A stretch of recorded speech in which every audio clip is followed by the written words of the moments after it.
Master Your Emotions. A Practical Guide to Overcome Negativity and Better Manage Your Feelings. By Thibaut Meurisse. Introduction. The mind in its own place, and in itself, can make a heaven of hell, a hell of heaven. John Milton, poet. We all experience a wild range of emotions throughout our lives. I had to admit, while writing this book, I experienced highs and lows myself. At first, I was filled with excitement and thrilled at the idea of providing people with a guide to help them understand their emotions. I imagined how readers' lives would improve as they learned to control their emotions.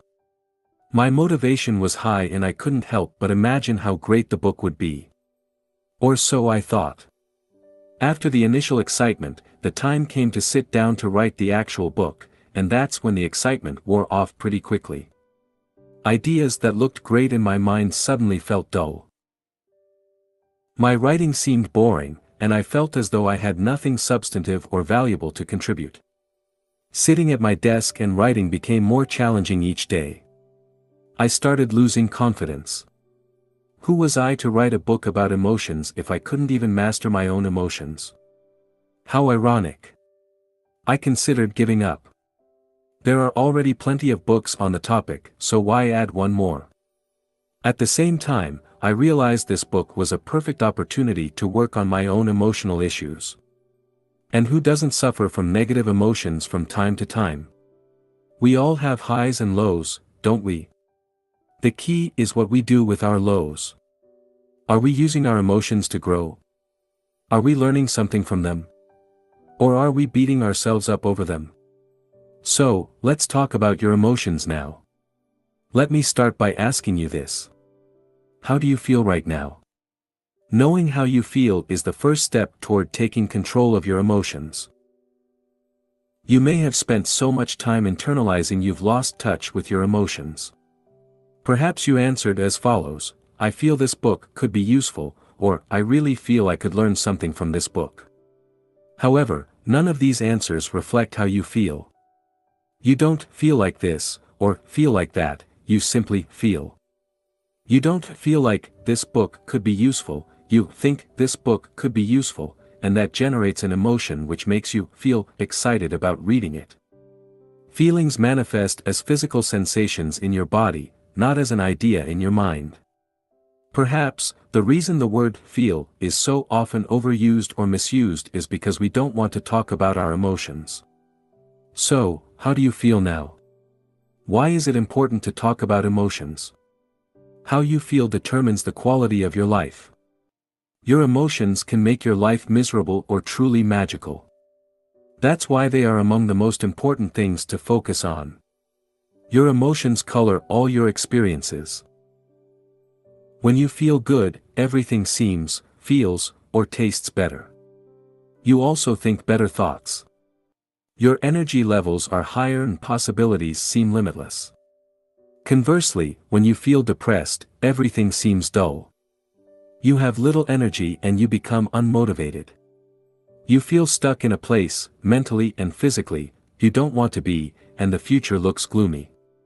Your emotions can also act as a powerful guide. They can tell you something is wrong and allow you to make changes in your life. As such, they may be among the most powerful personal growth tools you have.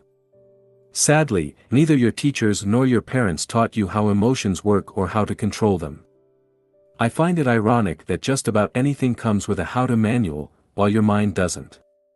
You've never received an instruction manual to teach you how your mind works and how to use it to better manage your emotions, have you? I haven't. In fact, until now, I doubt one even existed. What you'll learn in this book. This book is the how-to manual your parents should have given you at birth. It's the instruction manual you should have received at school. In it, I'll share everything you need to know about emotions so you can overcome your fears and limitations and become the type of person you really want to be. You'll learn what emotions are, how they are formed, and how you can use them for your personal growth. You'll also learn how to deal with negative emotions and condition your mind to create more positive emotions. It is my sincere hope and expectation that, by the end of this book, you will have a clear understanding of what emotions are and will have all the tools you need to start taking control of them. More specifically, this book will help you understand what emotions are and how they impact your life, identify negative emotions that control your life and learn to overcome them, change your story to take better control over your life and create a more compelling future, and reprogram your mind to experience more positive emotions. Here is a more detailed summary of what you'll learn in this book. In Part 1, we'll discuss what emotions are. You'll learn why you are wired to focus on negativity and what you can do to counter this effect.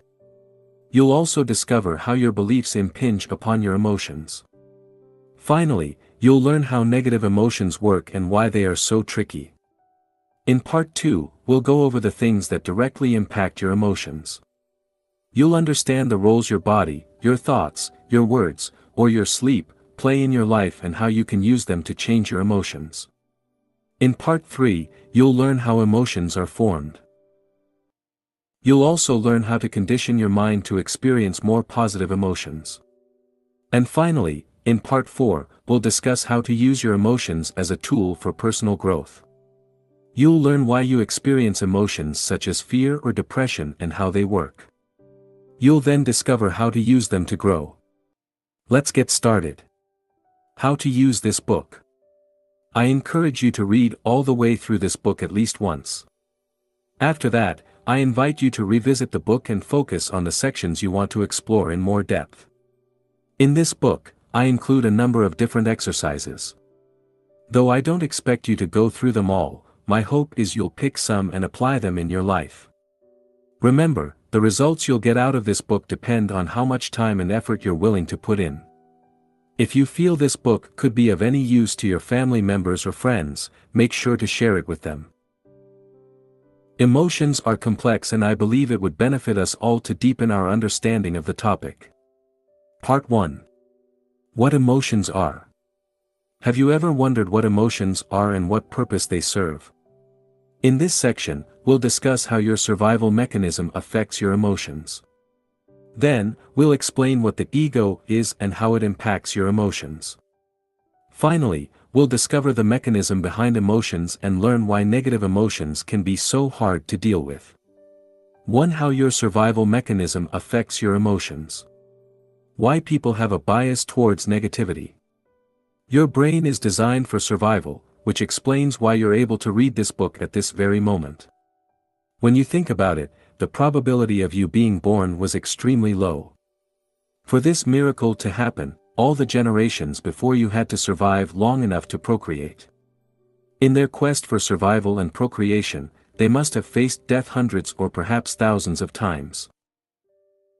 Fortunately, unlike your ancestors, you're, probably, not facing death every day.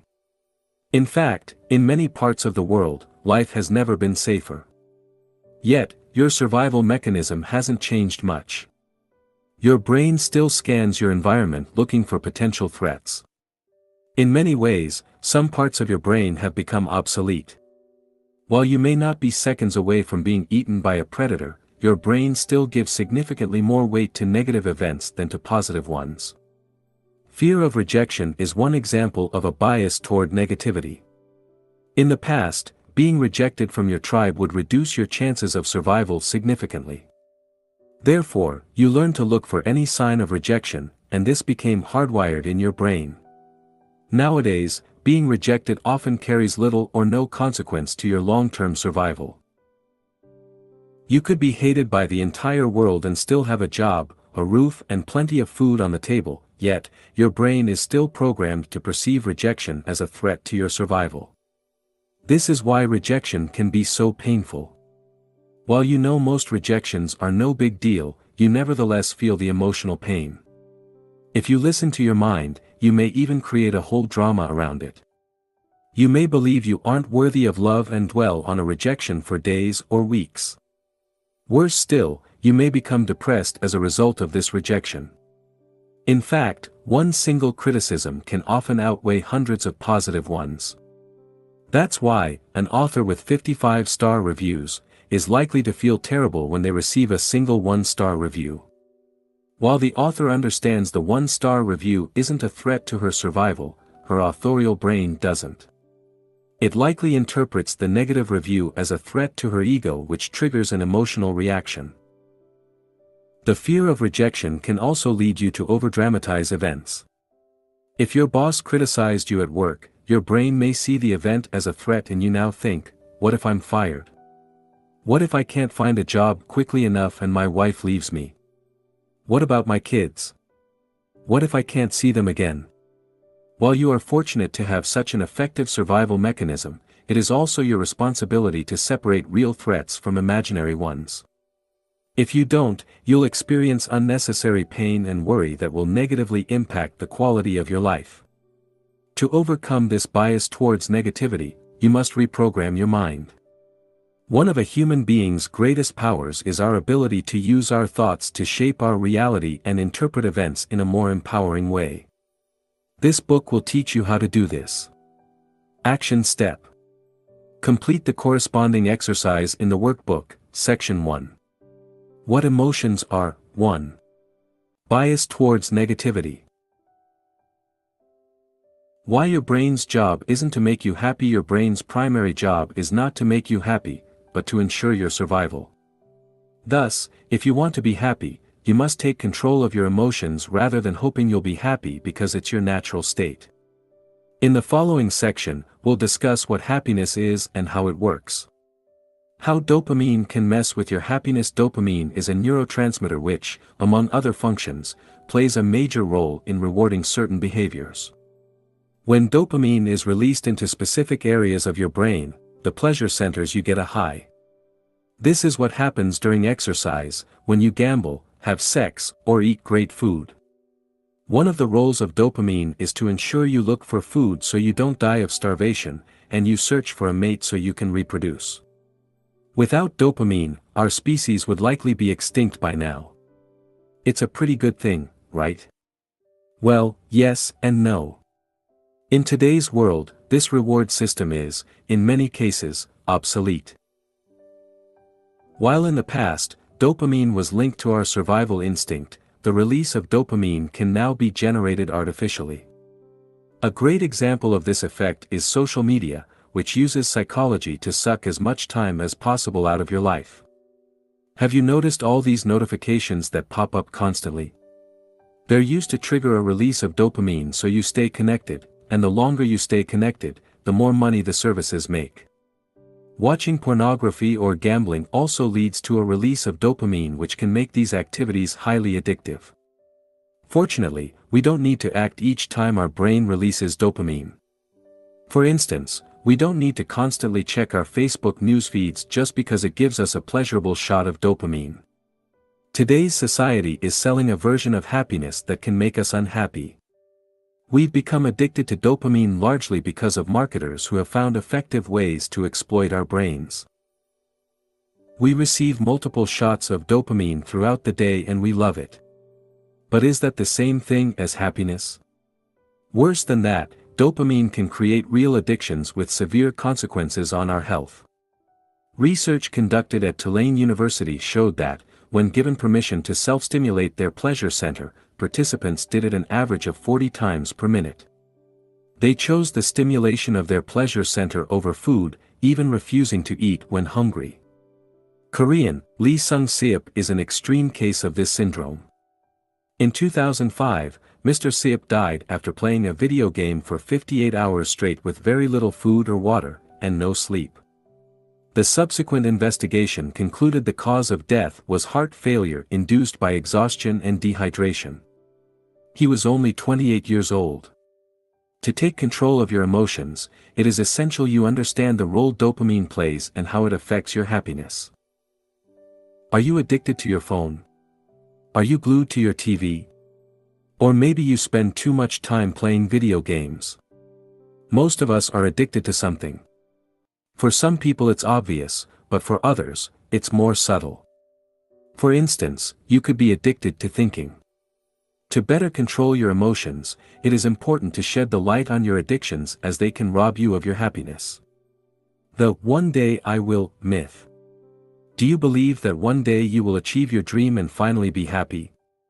This is unlikely to happen.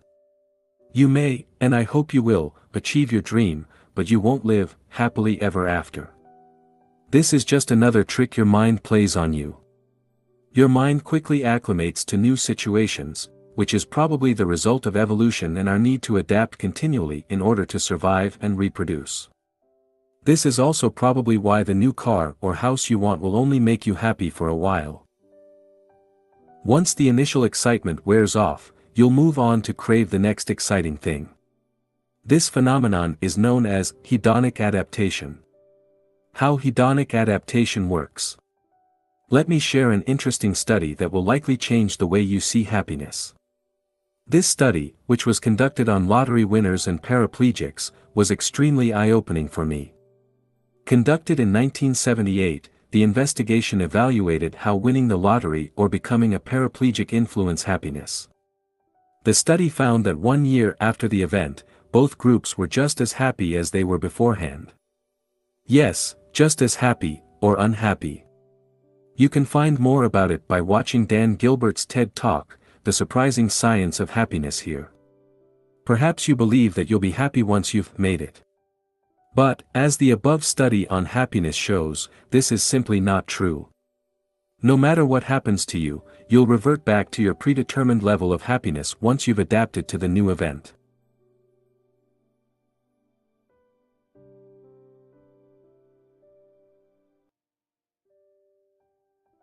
This is how your mind works. Does that mean you can't be happier than you are right now? No. What it means is that, in the long run, external events have very little impact on your level of happiness. In fact, according to Sonia Lyubomirsky, author of The How of Happiness, 50% of our happiness is determined by genetics, 40% by internal factors, and only 10% by external factors. These external factors include such things as whether we're single or married, rich or poor, and similar social influences. This suggests, only 10% of your happiness is linked to external factors, which is probably way less than you thought. The bottom line is this: your attitude towards life influences your happiness, not what happens to you. By now, you understand how your survival mechanism impacts negatively your emotions and prevent you from experiencing more joy and happiness in your life. In the next section, we'll learn about the ego. Action step. Use the workbook to write down things that give you shots of dopamine. Section 1. What emotions are? 2. Happiness. 2. What is the ego? Your survival mechanism is not the only factor affecting your emotions. Your ego also plays a major role in shaping the way you feel. Thus, to gain more control over your emotions, it is fundamental you understand what your ego is and how it works. Now, let's clarify what we mean by ego. We often say of someone he has a big ego, referring to the ego as something close to pride. While pride is certainly a manifestation of ego, that's only one part of it. You may show no pride and appear humble while still being controlled by your ego. So, what is the ego? The ego refers to the self-identity you've constructed throughout your life. How was this identity created? Put simply, the ego was created through your thoughts and, as a mind-created identity, has no concrete reality. Events that happen to you bear no meaning in themselves. You give them meaning only through your interpretation of those events. Additionally, you accept things about yourself because people told you to do so. What's more, you identify with your name, your age, your religion, your political belief, or your occupation in a similar way. This attachment has consequences. As we'll see later in this book, attachment creates beliefs, and these beliefs lead you to experience certain emotions. For instance, you may become offended when people criticize your religion or attack your political principles. Note that throughout this book, we'll refer to the ego as your story or your identity, using these words interchangeably. Are you aware of your ego? Your understanding of the way your ego works depends on your level of self-awareness. People at the lowest level of consciousness are not even aware the ego exists and, as a result, are enslaved by it. On the other hand, highly self-conscious people can see through their ego. They understand how belief works and how excessive attachment to a set of beliefs can create suffering in their life. In effect, these individuals become the master of their mind and are at peace with themselves. Note that the ego is neither good nor bad, it's just a result of a lack of self-awareness. It fades away as you become aware of it, since ego and awareness cannot coexist. Your ego's need for an identity. Your ego is a selfish entity, only concerned about its own survival. Interestingly, it's rather similar to your brain in the way it operates. It has its own survival mechanism and will do whatever it can to persist. As with your brain, its primary concern is neither your happiness nor your peace of mind. On the contrary, your ego is restless.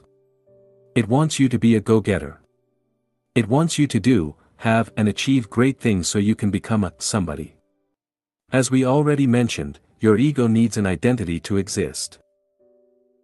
The way it does that is through identification with things, people, or beliefs and ideas. Now, let's look at some of the things your ego identifies with to strengthen its identity: physical items. The ego likes to identify with physical things. Needless to say, it thrives in today's world. Perhaps, we can say capitalism and the consumer society we're living in today is the creation of collective egos, which is why it has been the dominant economic model in the recent decades. Marketers perfectly understand people's need to identify with things. They know people don't just buy a product, they also buy the emotions or story attached to the product. Often, you buy certain clothes or a particular car because you want to tell a story about yourself. For instance, you may want to enhance your status, look cool or express your unique personality, and choose the products most closely associated with these ideals. This is how the ego works. It uses things to create a story you can identify with. It doesn't mean things are wrong per se. It's a negative issue only when you become overly attached to things, believing they can fulfill you, which they can't. Your body. Most people derive their self-worth from their physical appearance. Your ego loves the way you look because it is the easiest thing to recognize and quantify. When you strongly associate with your physical appearance, you tend to identify more easily with physical and emotional pain. Believe it or not, you can observe your body without identifying with it. Friends/acquaintances. The ego also derives its sense of identity from your relationships with others. The ego is only interested in what it can get from others. In other words, the ego thrives on the way it can use people to strengthen its identity. If you are honest with yourself, you'll realize most of the things you do are attempts to obtain the approval of others.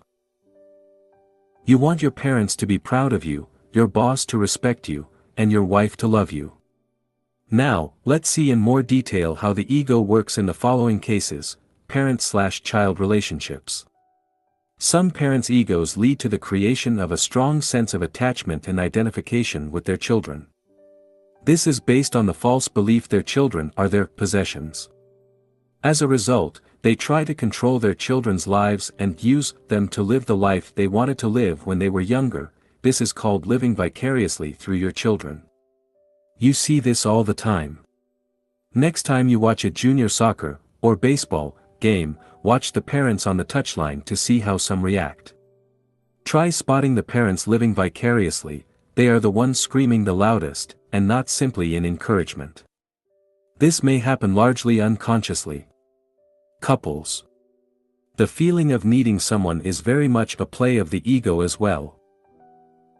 Anthony de Mello has a beautiful way to put it when he says, "Loneliness is not cured by human company. Loneliness is cured by contact with reality, by understanding that we don't need people." Anthony de Mello. Once you realize you don't actually need anyone, you can start enjoying people's company. You can see them as they really are rather than trying to get something from them. Your beliefs. Your ego also uses beliefs to strengthen its identity. In extreme cases, people become so attached to their beliefs they are ready to die to protect them. Worse still, they are willing to kill people who disagree with them. Religion is a perfect illustration of the dangers of excessive attachment to beliefs.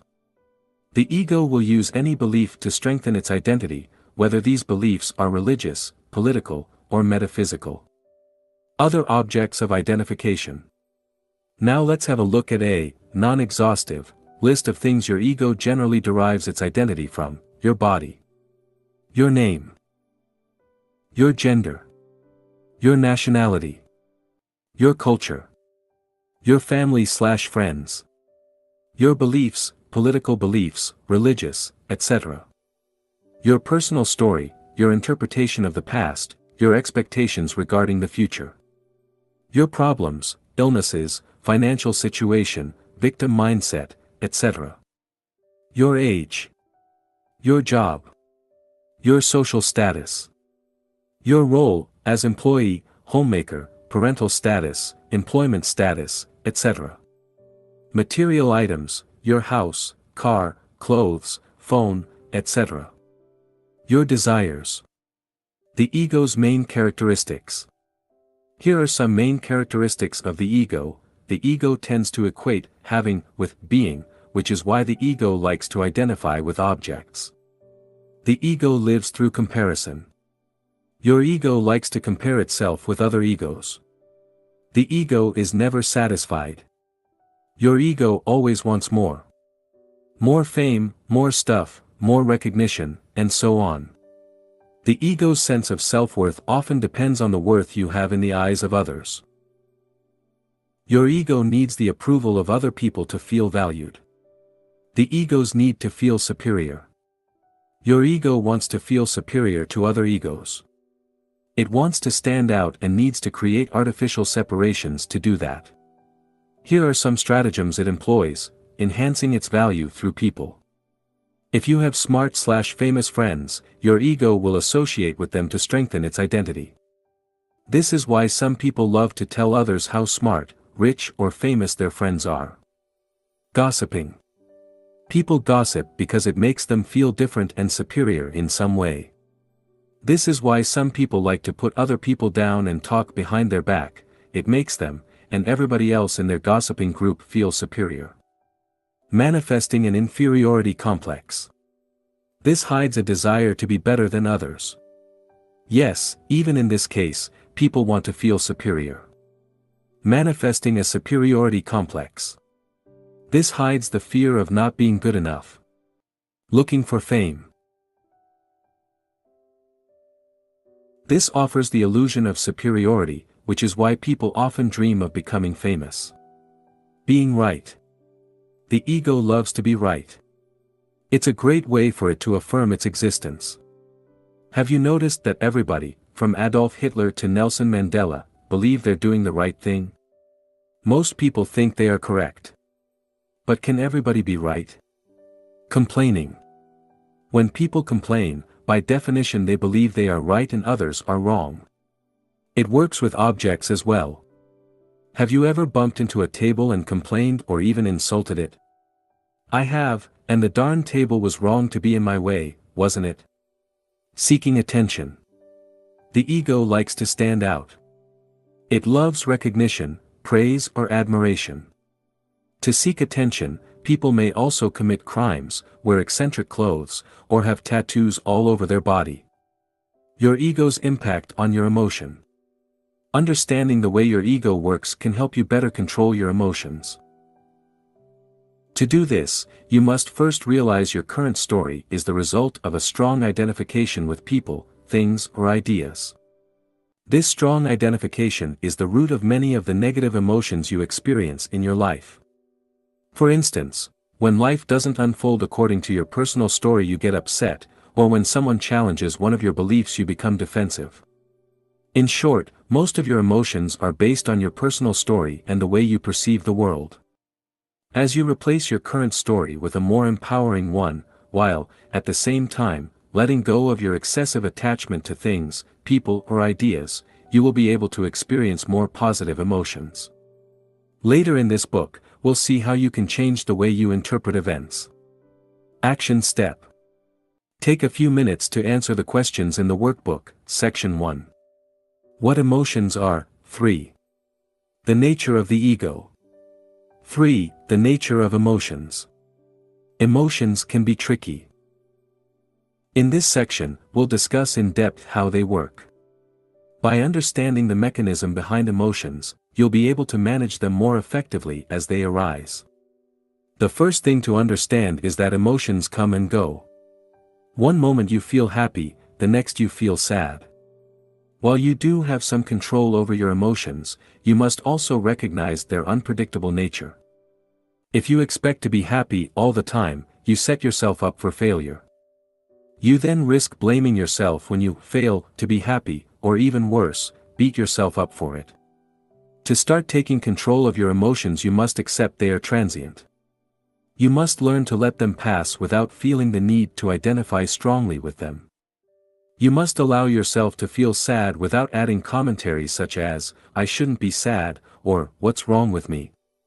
Instead, you must allow reality to just be.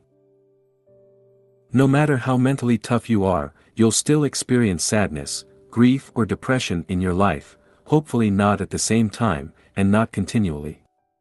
At times, you'll feel disappointed, betrayed, insecure, resentful or ashamed.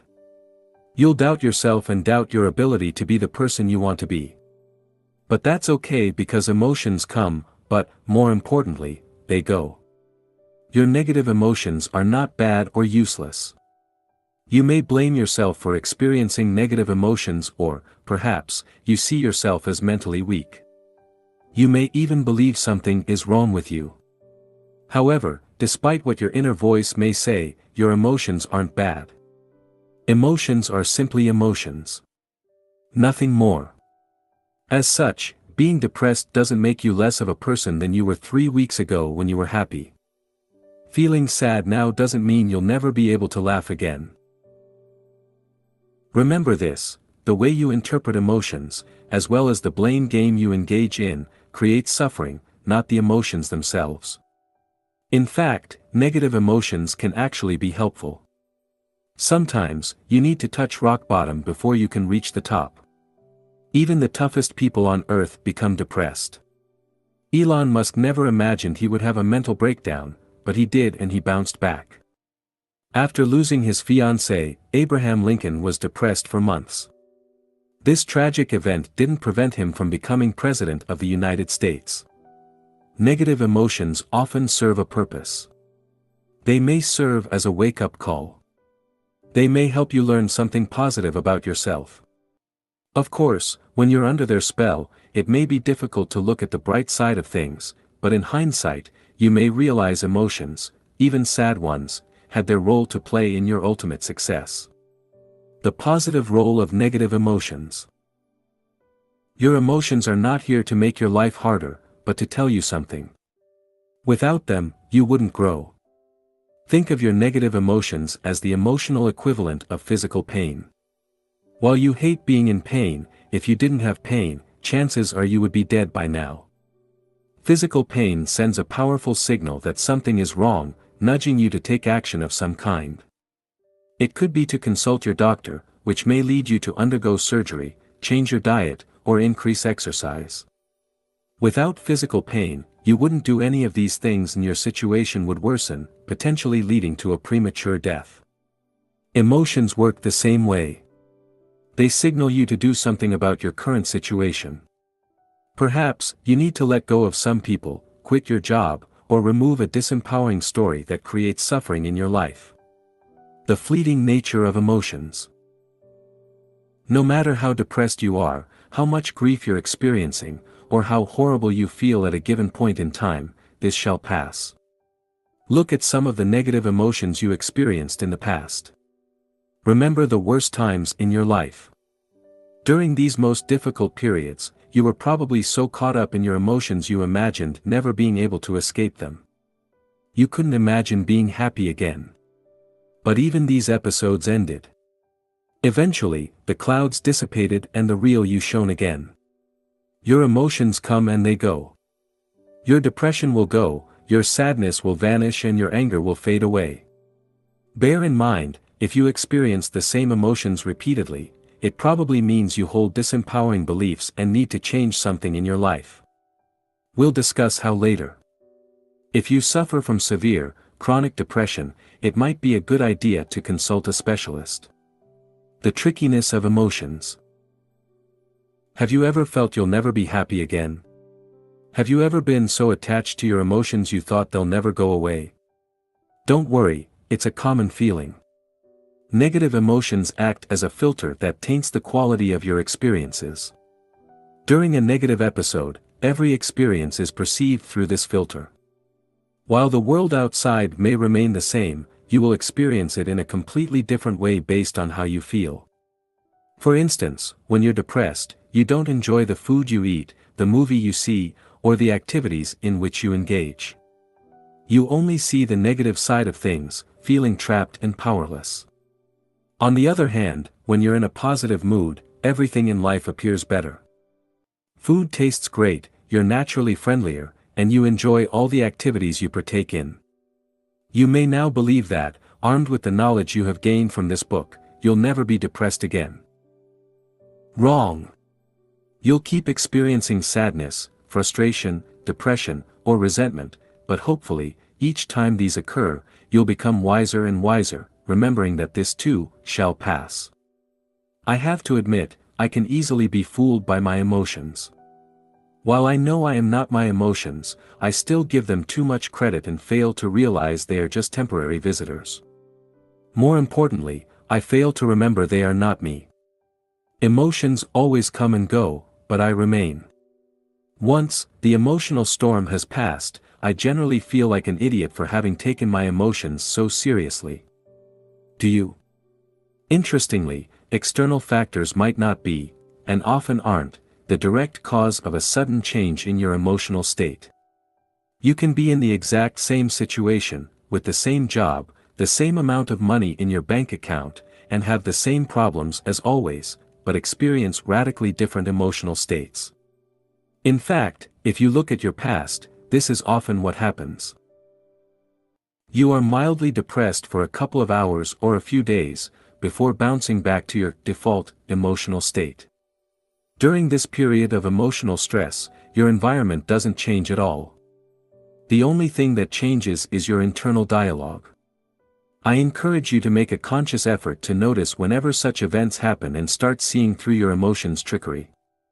You might want to go one step further and record these events in a journal.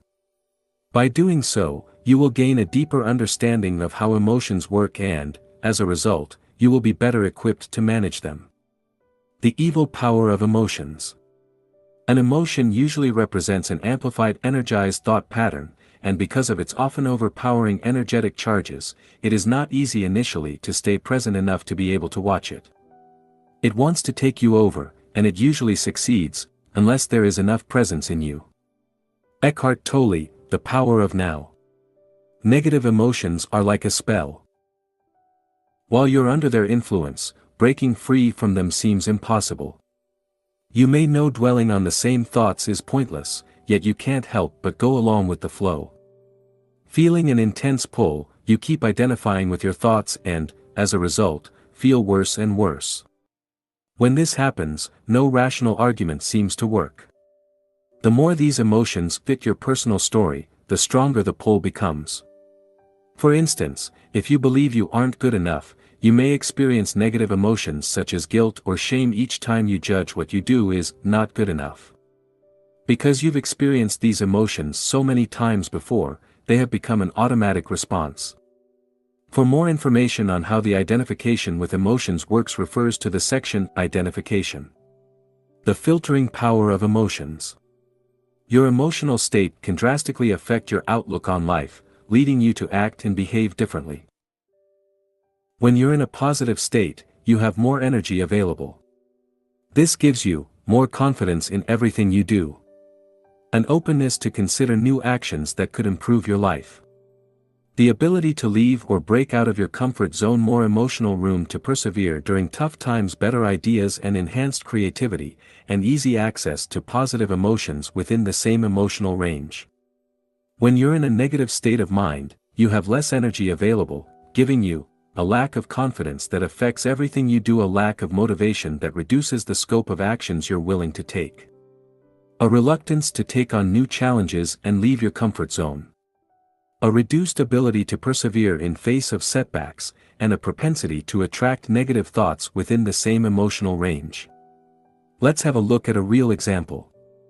Real-life example. Let me share with you a real example from my own life.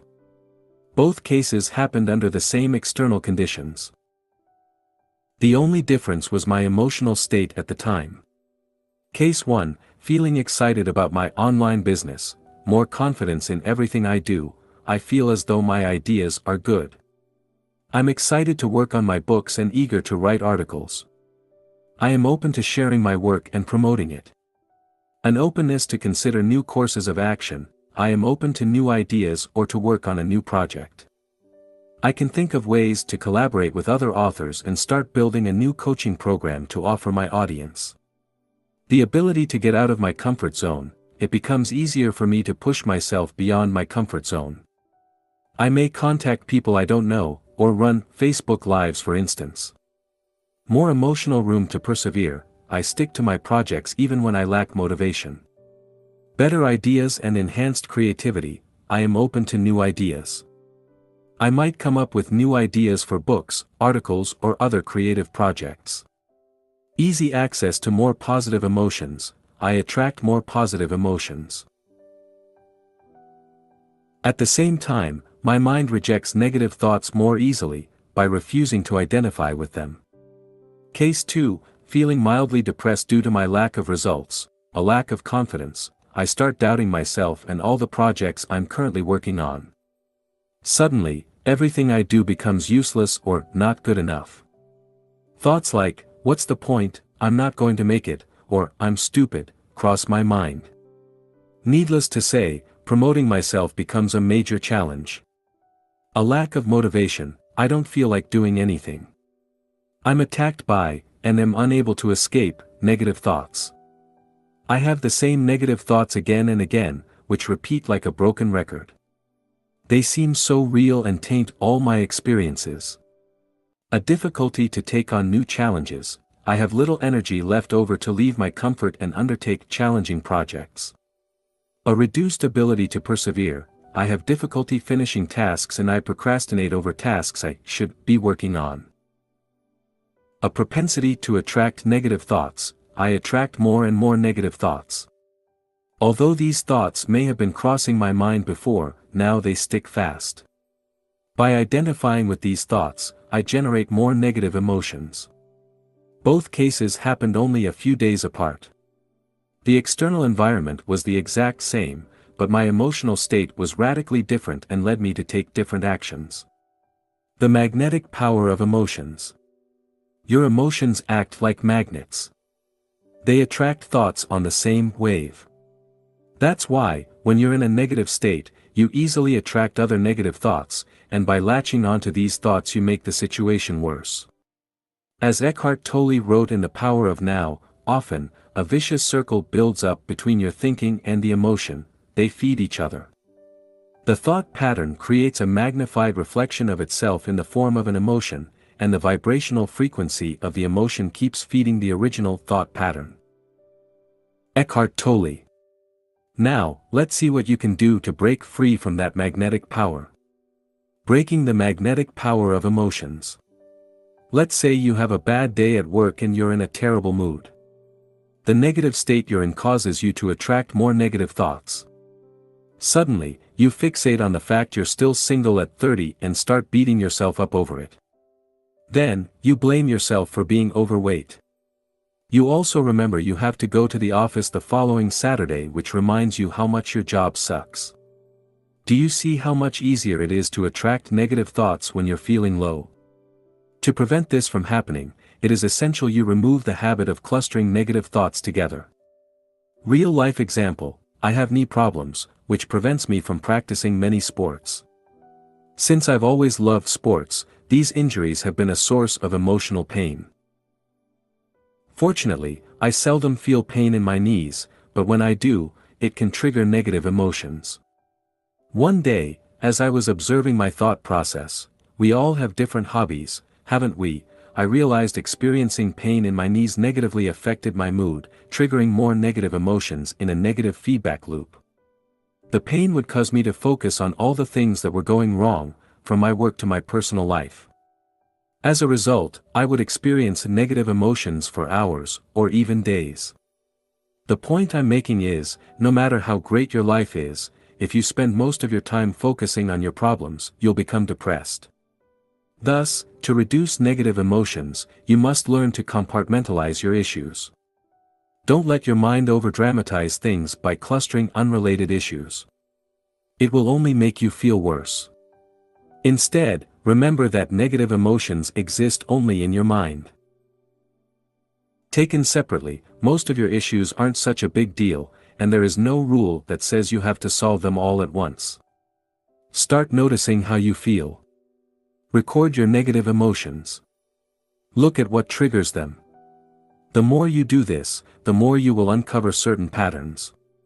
For example, let's say you felt sad for a couple of days.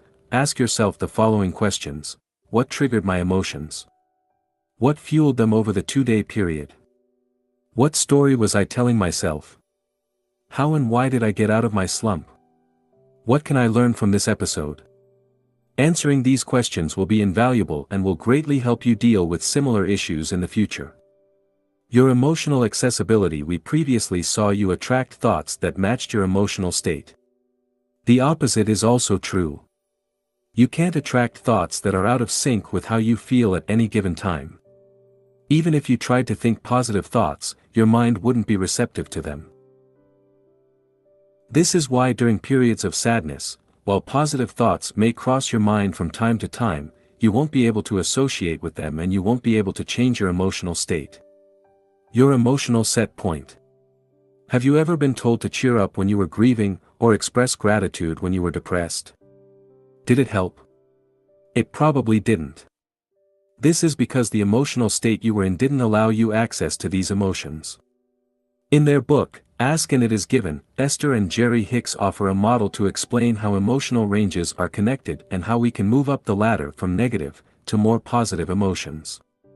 For instance, in this model, depression or hopelessness is at the bottom of the ladder, followed by anger. What it means is that when you feel depressed, signs of anger indicate you're climbing the emotional ladder. This makes sense. When you're angry, you have more energy than when you're depressed, right? Recently, after being depressed for a while, I experienced feelings of anger. For some reason, I got tired of the stories and excuses running through my mind, and I used the anger as a fuel to complete the tasks I had been avoiding. As a result, I was able to create momentum and climb the emotional ladder. Whenever you experience negative emotions, watch for emotions that give you more energy. So-called negative emotions like anger can help you overcome even more disempowering emotions, like hopelessness. Only you know how you feel. Therefore, if anger feels better, accept it. Emotions and mental suffering. Did you know you create a lot of unnecessary pain in your life? Each time you lock on to a thought, or hold on to an emotion, you suffer. A great example of this is how you react to physical pain.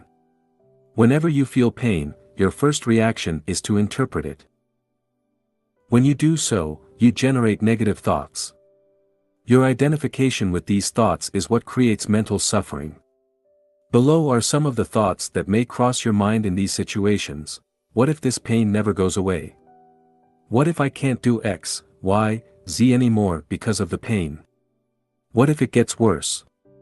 What if I need to undergo surgery? What if I can't go to work? I have an important project I must finish on time.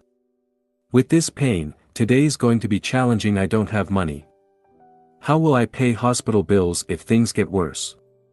This internal dialogue creates suffering but does nothing to help solve the problem.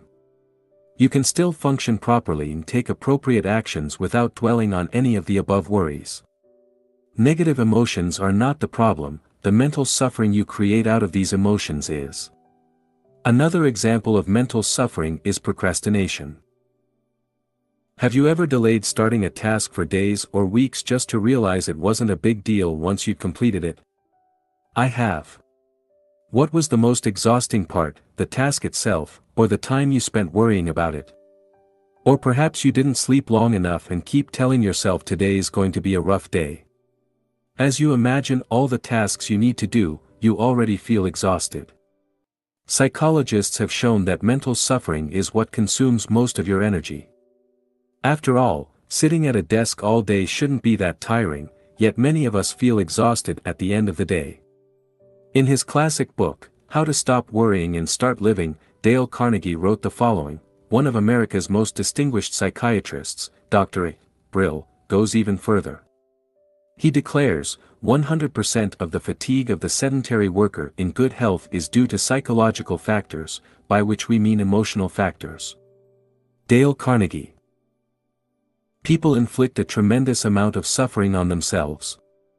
As you continue reading this book, you'll realize the idiocy of this activity. You'll notice people around you dwelling on a past they cannot alter.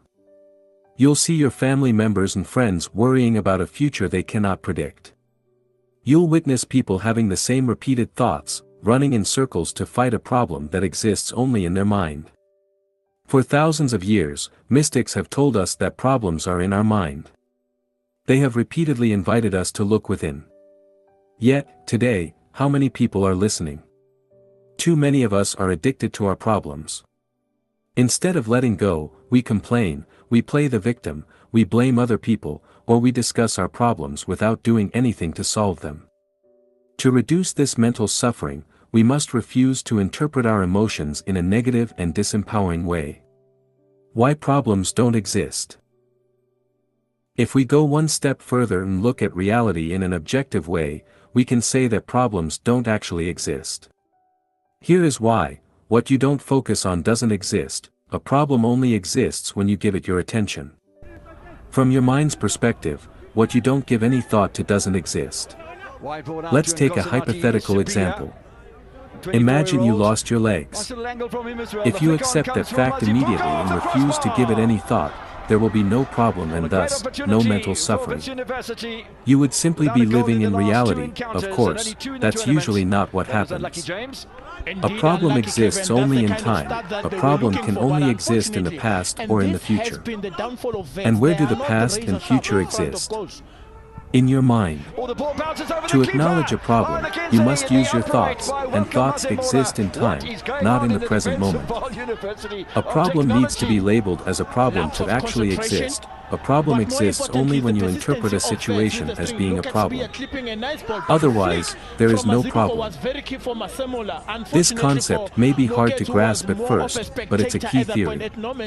In the next section, we'll look at the different components affecting your emotions. Action step. Explore the nature of emotions using the workbook, Section 1. What emotions are, 4. The nature of emotions. Part 2. What impacts your emotions? Your mind operates on the famous computing principle of GIGO, garbage in, garbage out.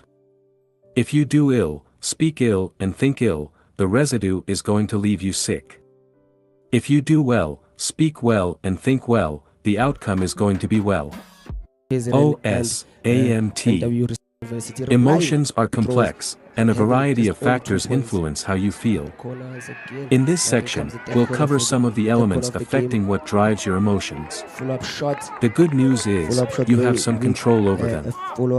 If we exclude spontaneous emotional reactions resulting from your survival mechanism, most of your emotions are self-created. They result from the way you interpret thoughts or events. However, these aren't the only elements that affect your emotional state. Your body, your voice, the food you eat, or how much you sleep, also play a role in determining the quality of your emotions and therefore the quality of your life. Let's see how each of these elements impact your emotions. 4. The impact of sleep on your mood. The quality of your sleep and how much of it you get affects your emotional state. You've probably experienced the side effects of sleep deprivation yourself. Perhaps, you felt grumpy, unable to concentrate, listless, or had difficulty dealing with negative emotions. Sleep deprivation can impact mood in many different ways. According to a survey performed on people suffering from anxiety or depression, most of the respondents reported receiving less than 6 hours sleep per night. Sleep deprivation also increases mortality risk. A 2016 study conducted by researchers at non-profit organization, RAND Europe, estimated that people sleeping less than 6 hours a night had a 13% increased mortality risk than people sleeping between 7 and 9 hours. The same studies revealed that lack of sleep cost an estimated $411 billion per year to the United States economy. Interestingly, sleep deprivation also seems to reduce an individual's ability to enjoy positive experiences. One study shows that, while people who had enough sleep did experience a positive effect from such experiences, no such effect was generated in people who were sleep deprived. How to improve the quality of your sleep? There are many ways to improve the quality of your sleep. Let's go over some of them. Make sure your bedroom is pitch black. Many studies have shown that the darker the bedroom is, the better we tend to sleep. If your room isn't pitch black, what can you do to make it darker? Maybe you can buy a sleep mask, or curtains that do a better job at blocking daylight. Avoid using electronic devices. This applies to smartphones, tablets, televisions, and the like. According to sleepfoundation.org, studies have shown that even our small electronic devices emit sufficient light to miscue the brain and promote wakefulness. As adults, we are subject to these influences, and our children are particularly susceptible. A 2014 study published in PNAS showed that melatonin, a chemical which helps regulate sleep patterns, was reduced by 50% in participants who read with electronic devices rather than books. These participants took about 10 minutes longer to fall asleep and lost 10 minutes of deep sleep, also known as REM. Participants also reported feeling less alert in the morning. If your device has a light setting for nighttime use, it may still have a negative impact on your sleep, but just test the night setting and see if it makes a difference to your sleep patterns. If you absolutely have to use electronic devices at night, considering wearing glasses that block the blue light they emit. It's best to put the glasses on a few hours before you go to bed. Relax your mind. If you're like me, you may have all kinds of thoughts running through your head when it's time to fall asleep. I tend to get very excited about new ideas I have, or things I want to do. As a result, I often feel as though there are so many things I could have completed during the day, and these feelings make it difficult for me to sleep. Aside from turning off electronic devices before bed, I've found that listening to soothing music really helps. Reading a physical book can also help me relax, as long as I don't get too excited by the book, which has been known to happen. Avoid drinking too much water within 2 hours of going to bed. This one is obvious, but still worth mentioning. If you have to go to the bathroom in the middle of the night, it's going to interrupt your sleep pattern. This, of course, will probably make you more tired the next day. Have an evening ritual. This alone will help you fall asleep more easily. It's best to try going to bed at the same time every night, including the weekends. If you like to go out during the weekend and stay up late, this will present a challenge, but I encourage you to give it a try and see how it goes. An evening ritual will also help you stay on track with your morning ritual. It will be easier to wake up every day at the same time without feeling tired if you have a morning and a nighttime ritual. If you do go out and stay up late during the weekend, one thing you can do is still wake up as early as during the weekdays and have a couple of naps throughout the day as necessary. If you have difficulty sleeping well, try to implement some of the things mentioned above. The best advice I can give you is to keep trying different strategies until you figure out what works best for you. 5. Using your body to influence your emotions. Our bodies change our minds change our behavior, and our behavior changes our outcomes. Amy Cuddy. Social psychologist. Body language and body posture. By changing your body language and your body posture, you can alter the way you feel. When you are confident or happy, you expand your body and make yourself bigger. Have you noticed how men straighten their backs, expand their chests, and tighten their stomachs when they see an attractive woman? That's an unconscious behavior designed to show confidence and power, the same way gorillas pound their chests. In one of her experiments, Amy Cuddy, a social psychologist at Harvard Business School, showed that participants who adopted a high-power pose for just 2 minutes displayed characteristics similar to those of confident and powerful people. More specifically, she noticed the following hormonal changes. After adopting a high-power pose for 2 minutes, testosterone increased by 25%. Cortisol decreased by 10%, and risk tolerance increased, with 86% of participants choosing to partake in a game of chance. After adopting a low-power pose for 2 minutes, testosterone decreased by 10%. Cortisol increased by 15%, and risk tolerance decreased, with only 60% of participants choosing to partake in a game of chance. As you can see, you can actually change the way you feel merely by changing your body posture or facial expression. It is what some people call, fake it until you make it. For instance, you can put a smile on your face to make you feel happier. Conversely, you can negatively affect your mood and even create a depression by changing your body posture. David K. Reynolds, in his book Constructive Living, explained how he changed his identity for his alter ego, David Kent, and created a depressed, suicidal patient. The goal was to be accepted as an anonymous patient into various psychiatric facilities to assess them from the inside. Note that he wasn't simulating depression, he was actually depressed. Psychological tests proved it. Here is how he created depression.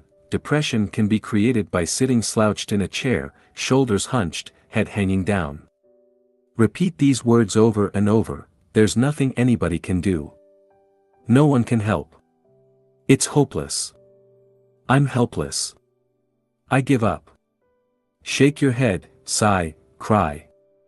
In general, act depressed and the genuine feeling will follow in time. David K. Reynolds, Constructive Living. The benefits of exercising. According to Michael Otto, professor of psychology at Boston University, failing to exercise when you feel bad is like explicitly not taking an aspirin when your head hurts. When the time came for David Kent to bring David K. Reynolds back to life, what do you think he needed to do? He needed to change his body position. Easy to say but hard to do when you're clinically depressed. Of course, he knew that better than anybody else. Still, he had to force himself to become physically active, despite not wanting to do so. As he started increasing his physical activity and getting busy, he felt better and better until he fully recovered. David Kent's story shows that regular exercising improves, not only your physical well-being, but also your mood. Studies have shown that exercising can treat mild to moderate depression as effectively as antidepressants. In one study, James Blumenthal, a clinical psychologist at Duke University, assigned sedentary adults with major depressive disorders to one of 4 groups: supervised exercise, home-based exercise, antidepressant therapy, or a placebo pill. After 4 months, Blumenthal found that patients in the exercise and antidepressant group had the highest rates of remission. In his conclusions, he stated that exercise has more or less the same effect as antidepressants. When he followed up with the same patients a year later, Blumenthal discovered that people who were still exercising regularly had lower depression scores than people who only exercised sporadically. Exercise seems to not only help treat depression, but also to prevent relapse. So, when it comes to mastering your emotions, make sure exercising is part of your toolbox. Fortunately, you don't have to run 10 miles a day to reap the benefits of exercise. Simply walking for 30 minutes, 5 days a week can work wonders. According to research published in PLOS Medicine, 2.5 hours moderate exercise a week could add 3.25 years to your lifespan. Another study of 5,000 people in Denmark showed that individuals who exercised regularly lived 5 to 7 years longer than sedentary counterparts. As for the benefits of exercising on your mood, they are both immediate and long-term. Professor of Psychology, Michael Otto, says you usually derive a mood enhancement effect within 5 minutes of partaking in moderate exercise. And, as we've just seen, exercising regularly improves your long-term mental health and can be as effective as antidepressants. What about you? What activity are you going to take on to improve your mental and physical health? 6. Using your thoughts to influence your emotions. You become what you think about all day long. RLPH Waldo Emerson, essayist and poet. Your thoughts define who you are and create your reality. That's why you should channel your thoughts towards what you want, not what you don't want. As the success expert Brian Tracy says, the key to success is to focus our conscious mind on things we desire, not things we fear. The benefits of meditation. In Buddhism, the mind is often referred to as the monkey mind, because Buddhists believe human thoughts are similar to a monkey relentlessly swinging through trees. They are all over the place and never seem to stop. Meditation helps tame the monkey and cure it of restlessness. As you meditate, you become aware of the incessant flow of thoughts popping into your mind. With practice, you learn to distance yourself from thoughts, reducing their power and their impact. As a result, you'll experience less negative emotions and feel more at peace. The benefits of visualization. Did you know your subconscious can't clearly distinguish real experiences from fake ones? This means you can trick your mind by simulating desired experiences through visualization. The more details you visualize, the more your brain will interpret the experience as real. By using visualization to elicit positive feelings such as gratitude, excitement, or joy, you can condition your mind to experience more positive emotions, as we'll see in more depth in the section, Conditioning Your Mind. 7. Using your words to influence your emotions. Your words have more impact on your thoughts and behaviors than you might realize. Because your thoughts, words, and behaviors are all interconnected, they influence each other. For instance, when you lack confidence, you use certain words such as, "I'll try," "I hope," or "I wish." Conversely, using specific words can make you feel less confident. This also means you can boost your confidence by using certain words such as, "I will."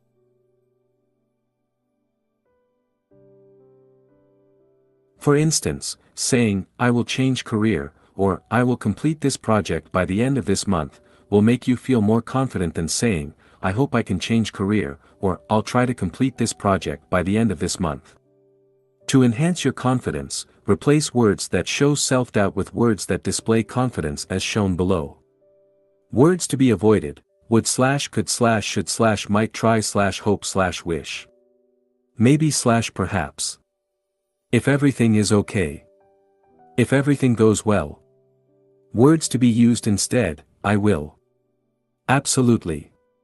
Definitely. Of course. Sure. Certainly. Obviously. Without any doubt. No problem. The power of positive affirmations. Positive affirmations are sentences you repeat to yourself on a regular basis until your subconscious mind accepts them as true. Over time they help you condition your mind to experience positive emotions such as confidence or gratitude.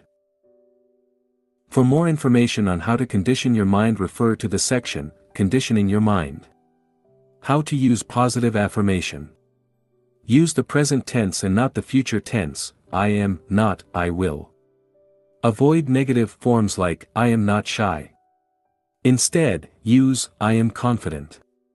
Repeat the sentence again and again for 5 minutes.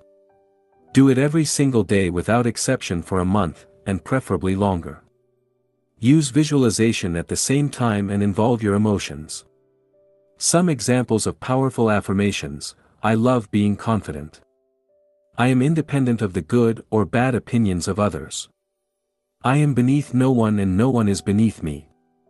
I love you.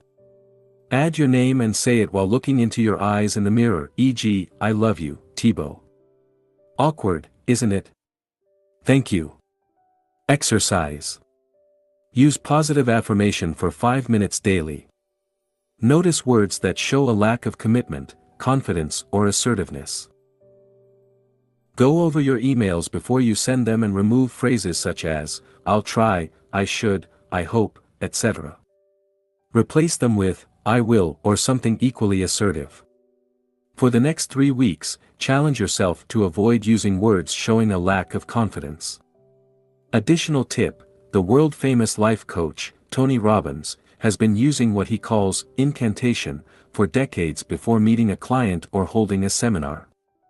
He uses both his body and certain phrases to put himself in the right state and to reach a level of absolute certainty. As you perform your own affirmations, try engaging your body as well. Remember, your words and your body affect your emotions.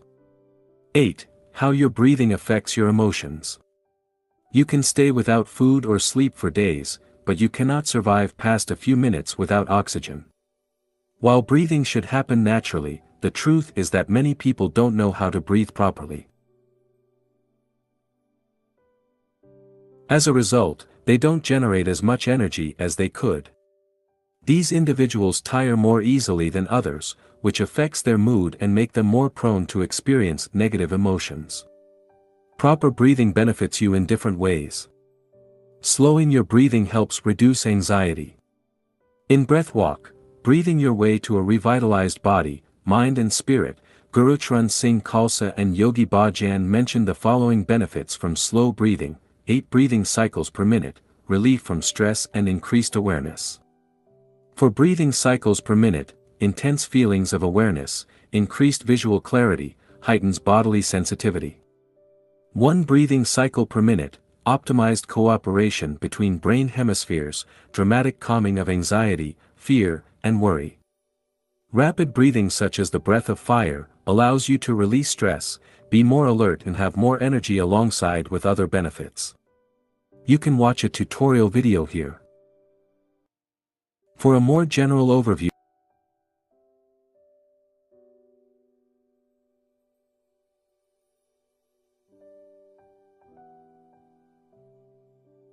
on how to breathe properly, I invite you to watch the video here.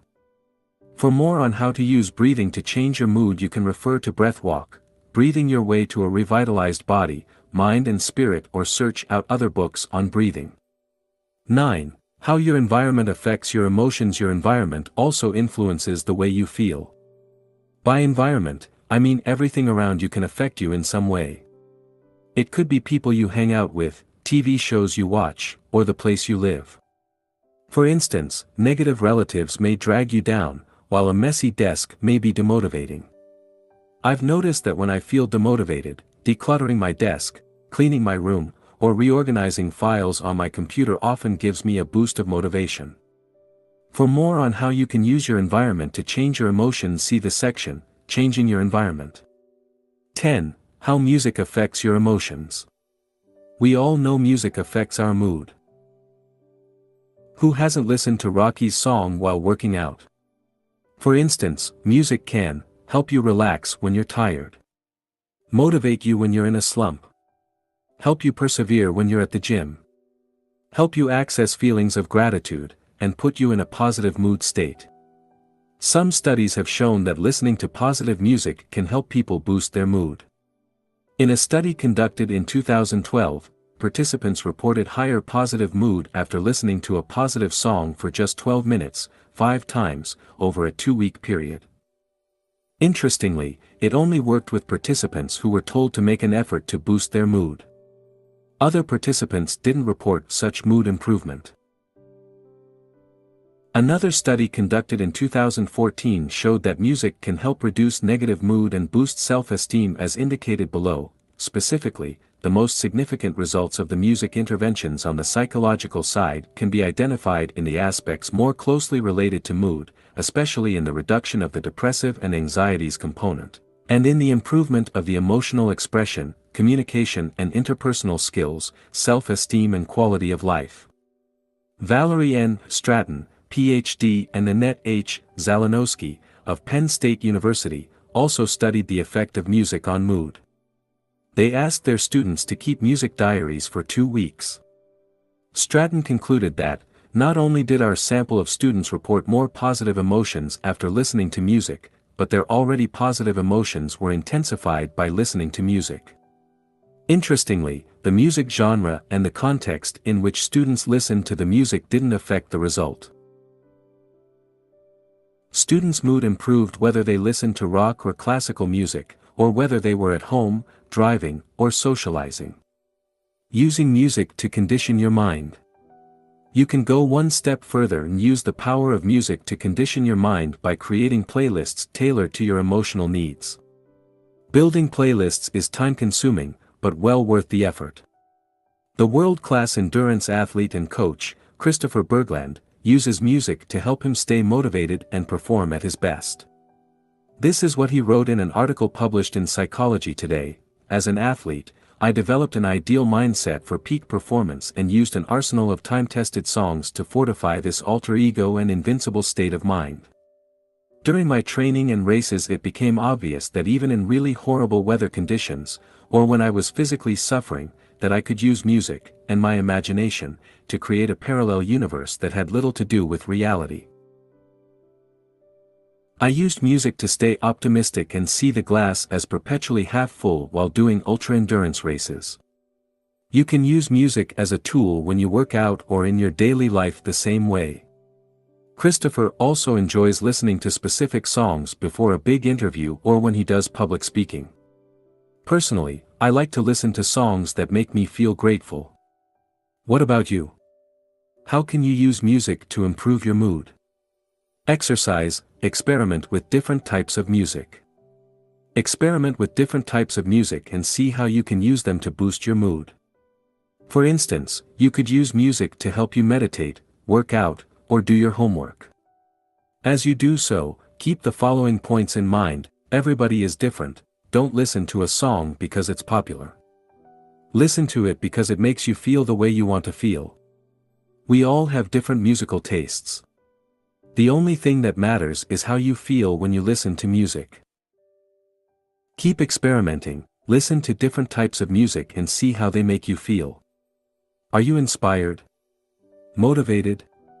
Happy? Relaxed? Start creating playlists for specific moods you want to experience. Action step. Use the workbook to design new strategies to better take control of your emotions. Section 2. What impact your emotions? Part 3. How to change your emotions. The mind always seeks to deny the now and to escape from it. In other words, the more you are identified with your mind, the more you suffer. Or you may put it like this: the more you are able to honor and accept the now, the more you are free of pain, of suffering, and free of the egoic mind. Eckhart Tolle, The Power or Now. In this section, we'll explore how you can deal with negative emotions and condition your mind to experience more positive ones. First, we'll discuss how emotions are formed. Then, we'll discuss the benefit of positive thinking and how to use it to condition your mind. After that, we'll see why positive thinking isn't enough and what else you can do to deal with negative emotions. More specifically, you'll learn how to let go of your emotions. How to change your story and create a more empowering one. How to condition your mind. How to use your behaviors to change your emotions, and how to modify your environment to reduce negative emotions. Finally, I'll share with you a list of short-term and long-term strategies you can use to better deal with negative emotions. Let's get started. 11. How emotions are formed. When a thought emerges on the canvas of your mind, if you don't drop it, its pursuit will either take the form of a desire or an emotion, positive or negative. O.M. Swami, A Million Thoughts. Few people know how emotions are formed. While we experience them all day long, we seldom, if ever, take time to understand why we are feeling certain emotions and how they came into existence. First, let's differentiate two types of negative emotions. The first type are the negative emotions you experience spontaneously. These are the emotions that keep you alive, such as the fear our ancestors felt when they encountered a saber-toothed tiger. The second type of negative emotions are the ones you create in your mind by identifying with your thoughts. These emotions aren't necessarily triggered by external events, although they may be. These emotions tend to last longer than the first type. Here is how they work. A random thought arises. You identify with that thought. This identification creates an emotional reaction. As you keep identifying with that thought, the related emotion grows stronger until it becomes a core emotion. Let's look at some examples. You have money problems, and each time your mind comes up with money-related thoughts you identify with them. As a result, your worry about money intensifies. You had an argument with your friend and fell out with him. You can't stop replaying the scene in your mind. As a result, months have passed and you still haven't called to make up with your friend. You made a mistake at work and are ashamed of yourself. You keep revisiting the same thought over and over. As a result, your feelings of inadequacy grow stronger. Your tendency to identify with negative thoughts repeatedly is what allows them to grow stronger. The more you focus on your financial challenges, the easier it will be for related thoughts to arise in the future. The more you replay the argument with your friend in your head, the stronger the feelings of resentment will grow. Similarly, as you keep thinking of the mistake you made at work, you invite feelings of shame and intensify the situation. The point is, when you give thoughts room to exist, they spread and become major points of focus. This simple process of identification allows seemingly inoffensive thoughts to take control of your mind. This identification with your thoughts, and more importantly, how you choose to interpret them, creates suffering in your life. Now, let's see in more detail how your emotions are formed. This will help you better deal with negative emotions while allowing positive emotions to grow. Here is a formula to explain how emotions form. Interpretation plus identification plus repetition equals strong emotion. Interpretation is when you interpret an event or a thought based on your personal story. Identification is when you identify with a specific thought as it arises. Repetition is having the same thoughts over and over. Strong emotion is when you experience an emotion so many times it has become part of your identity. You then experience that emotion whenever a related thought or event triggers it. Altogether, interpretation, identification and repetition give room for emotions to grow. Conversely, whenever you remove one of these elements from the equation, these emotions start losing their power over you. To sum up, for an emotion to grow in intensity and duration, you must first interpret an event or a thought, then, you must identify with that thought as it arises, finally, you must repeat the same thoughts again and again, and identify with it. Now, let's discuss in more depth each component of the formula. 1. Interpretation. Interpretation plus identification plus repetition equals strong emotion. Negative emotions always result from your interpretation of events. That's why two different people might react to the same event in different ways. One might be devastated, while the other might be unaffected. For instance, for a farmer rain could be a blessing, but for someone going on a picnic it would be seen as a curse. That's because of the meaning they give to the event. In short, for negative emotions to arise, you must add your interpretation to a specific event. The event in itself cannot trigger negative emotions without your consent. So, why do you keep experiencing negative emotions? I believe it's because reality fails to meet your expectations. You want reality to be one way, but it turns out to be another. You go on a picnic and want the weather to be good, but it rains. You want a promotion at work, but you don't get it. You want to make money with your side business, but it's not working. Your interpretation of reality creates suffering in your life. Reality in itself can never be upsetting. This is worth repeating. We'll discuss in depth how you can change your interpretation in the next section entitled, Changing Your Story. 2. Identification. Interpretation plus identification plus repetition equals strong emotion. Now, let's focus on the second part of the formula, identification. For an emotion to survive long-term, there must be a process of identification. Emotions cannot persist unless you give them your attention. The more you focus on your emotions, and identify with them, the more powerful they become. People often feel the urge to identify with their emotions and find themselves unable to disengage from them. They fail to realize one of the most important truths in this world: you are not your emotions. Your emotions will come and they will go. So, when you catch yourself saying, "I'm sad," remember you are incorrect. Nobody has ever been sad, because your emotions are not who you are. They can appear to be you, but they will soon disappear, like clouds in the sky. Think of yourself as the sun, and the sun is always there whether or not you perceive it, whether or not it's hidden by the cloud. You are not your emotions. You are not sad, you merely experience feelings that you may call sadness at a given point in time. This is an important point. I hope you can see the difference. Another way to see your emotions is as the clothes you wear. What emotional clothes are you wearing right now? Are they clothes of excitement? Depression? Sadness? Bear in mind, tomorrow, or a week from now, you will likely be wearing different clothes. How long you wear your clothes, your emotions, depends on how much you love them, i.e., how much you're attached to your emotions. An emotion in itself is powerless. What gives it power is your conscious or unconscious identification with it. That's why an emotion given no attention will eventually fade away. Try the following exercise: whenever you're angry, get busy with any activity requiring your full attention. You'll see your anger quickly dissipate. Conversely, keep dwelling on the feelings of anger, and you'll see it grow until it becomes one of your major emotional states. 3. Repetition. Interpretation plus identification plus repetition equals strong emotion. We've seen that the way you interpret an event or a thought determines how you feel. We also know that, as you identify with your thoughts or feelings, they become emotions.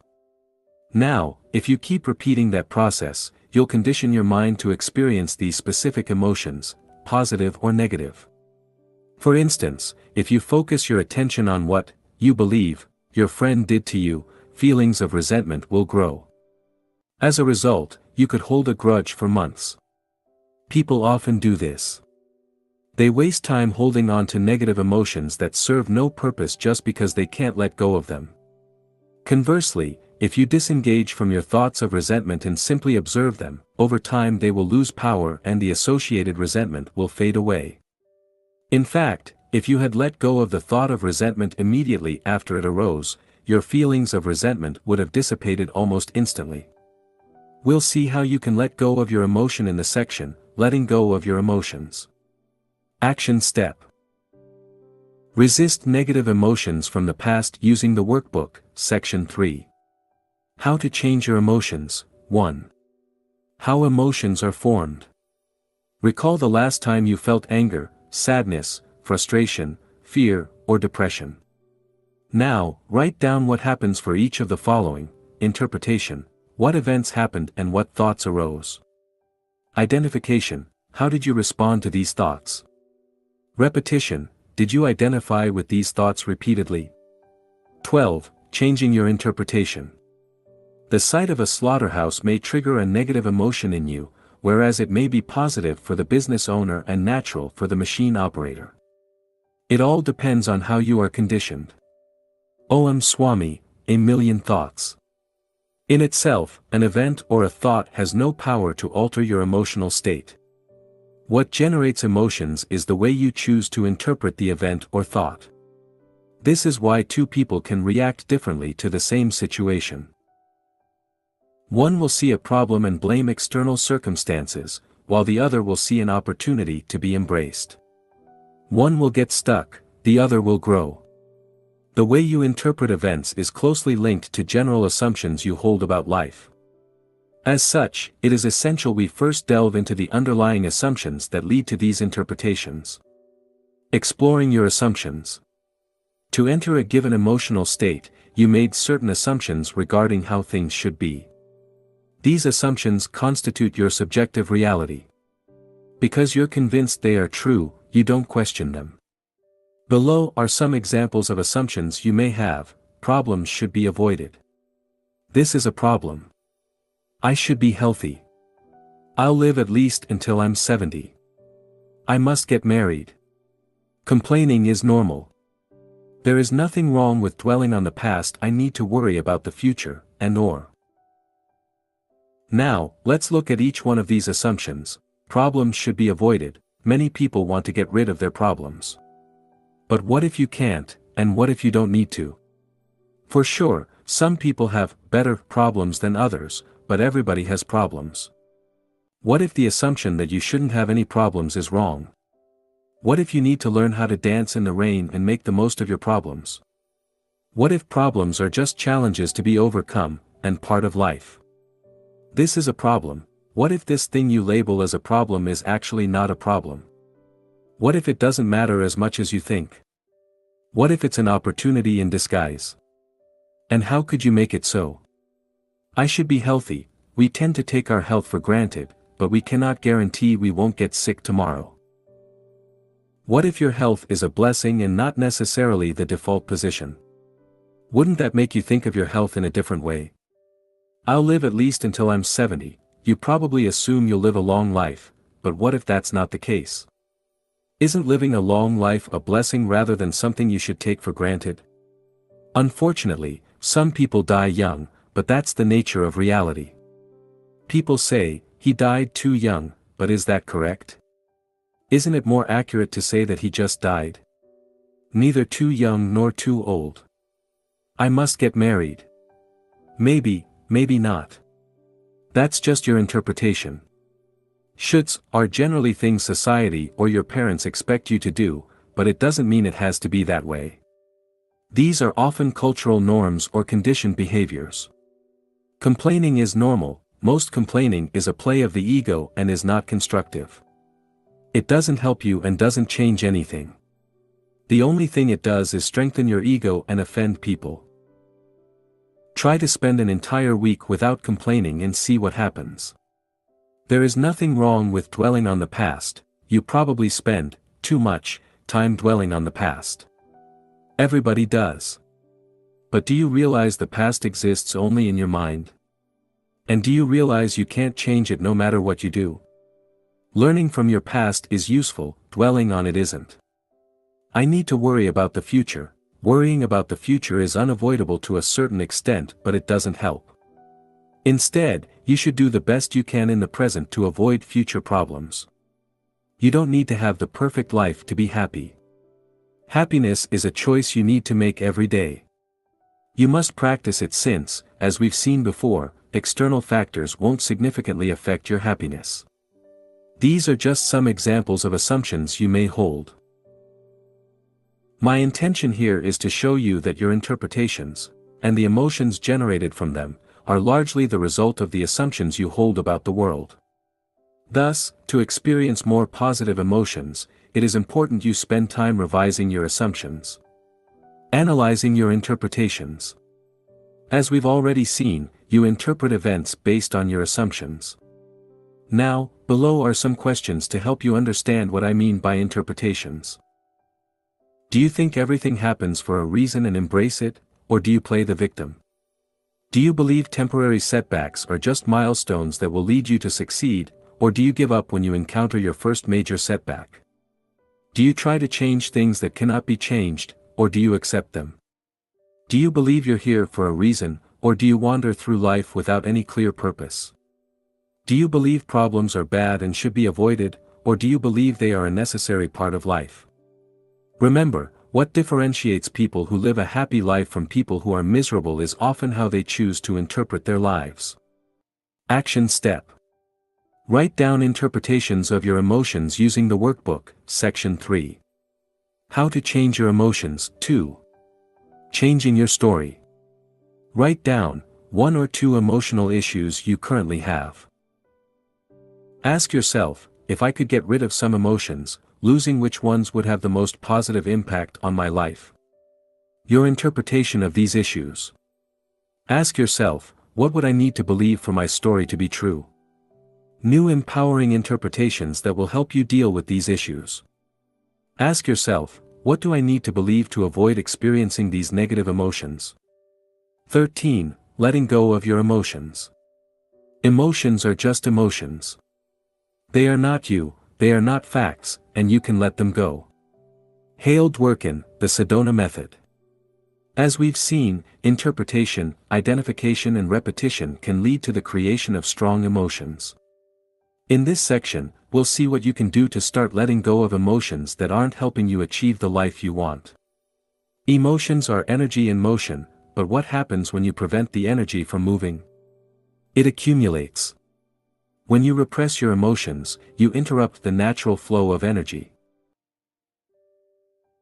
Sadly, nobody taught you how to deal with your emotions or even that both, positive and negative emotions, are a natural phenomenon. Instead, they told you that your negative emotions should be repressed because they are bad. As a result, you may have been repressing your emotions for years. By doing so, you let them sink deeper into your subconscious, allowing them to become part of your identity. They have often become patterns you may be unaware of. For instance, perhaps, you feel you aren't good enough. Or maybe you experience guilt on a regular basis. These are the results of core beliefs you developed over time by repressing your emotions.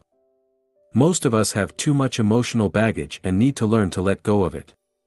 We need to declutter our subconscious and get rid of the negative emotions preventing us from enjoying life to the fullest. The fact is, your subconscious is already programmed to help you deal with life. Your subconscious ensures you don't accidentally forget to breathe, keeps your heart beating and regulates your body temperature among millions of other things. It doesn't need additional beliefs to function well. Neither does it need to store emotions. If you're like most people, you spend the majority of your time living in your head. As a result, you're largely out of touch with your emotions. To start letting go of your emotions, you must first become aware of them by becoming more in touch with your body and the way you feel. Below are a few simple steps you can take to start letting go of your emotions.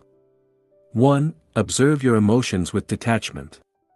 Whenever you experience a negative emotion, simply observe it with as much detachment as you can. That means getting in touch with your body. Realize that each thought or image crossing your mind isn't the emotion itself, it's only your interpretation of it. Practice feeling how it feels. Try to locate the emotion. Think of the way you would describe the emotion to someone else. Remember, don't engage in a story revolving around that emotion, and believe in whatever images or thoughts that arise when you experience that emotion. 2. Label your emotion. Remember, emotions are merely temporary experiences, or if you prefer, clothes you wear for a while. They aren't you. When you experience an emotion, you say things like, "I am angry," "I am sad," or "I am depressed." Notice how you instantly identify with your emotions. However, this is factually incorrect.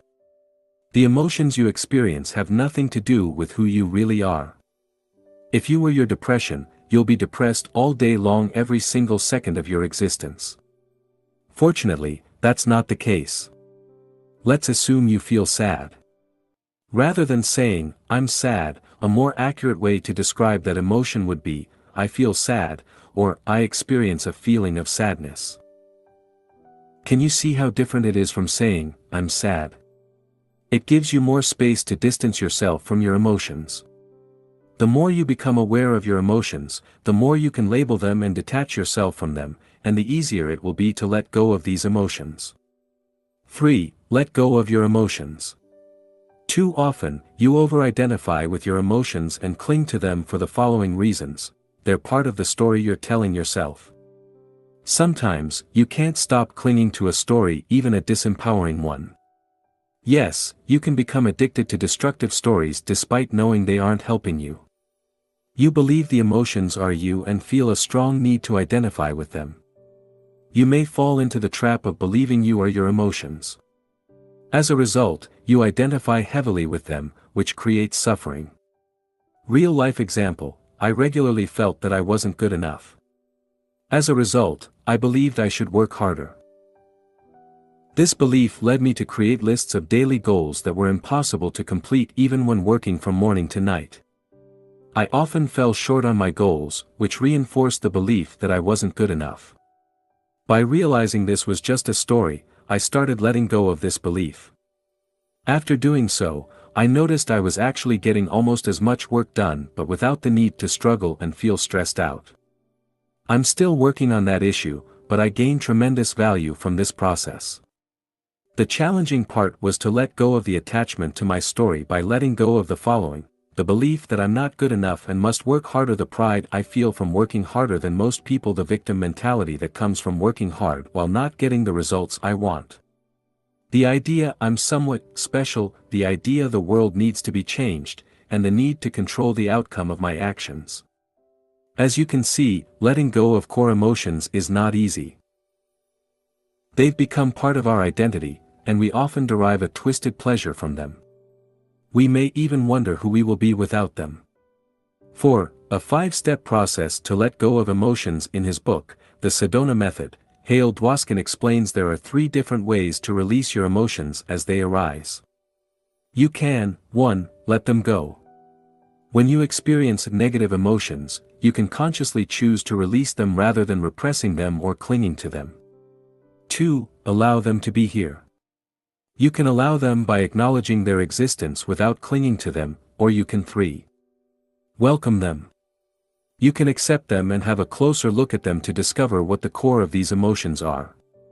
According to Hale Dwoskin, the first step in each case is to become aware of your emotions as they arise. He then introduces a 5-step process to let go of your emotions. Step 1, focus on a certain emotion you would like to work on so you can feel better. This doesn't need to be a big emotion.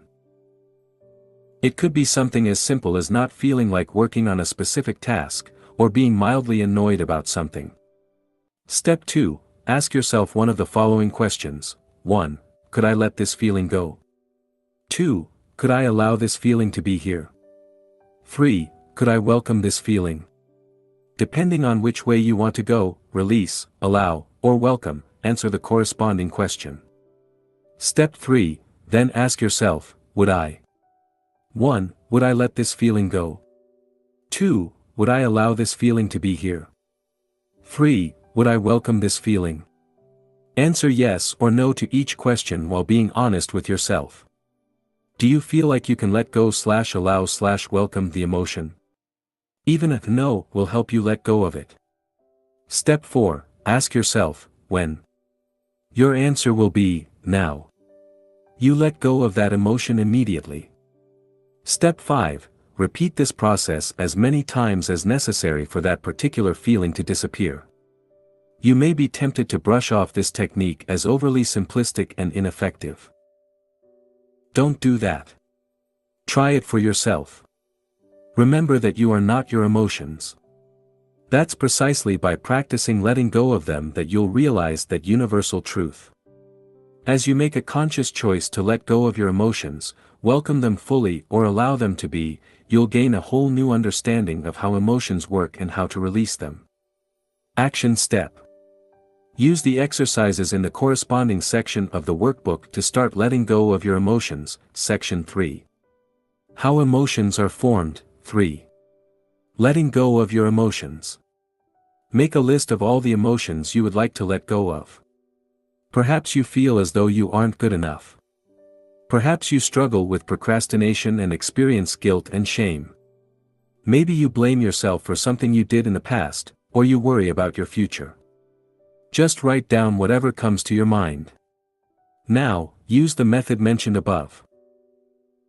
Select one emotion, then ask yourself, could I let this feeling go? Would I? Yes/no, when? Now, don't worry if you're not successful at first. You'll have plenty of opportunities to practice in the future. 14. Conditioning your mind to experience more positive emotions. Try to see that a thought about a person or event is merely a thought about that person or event. It is the thought about them that makes you feel the way you do. To change the way you feel, change the way you think. Vernon Howard, The Power of Your Supermind.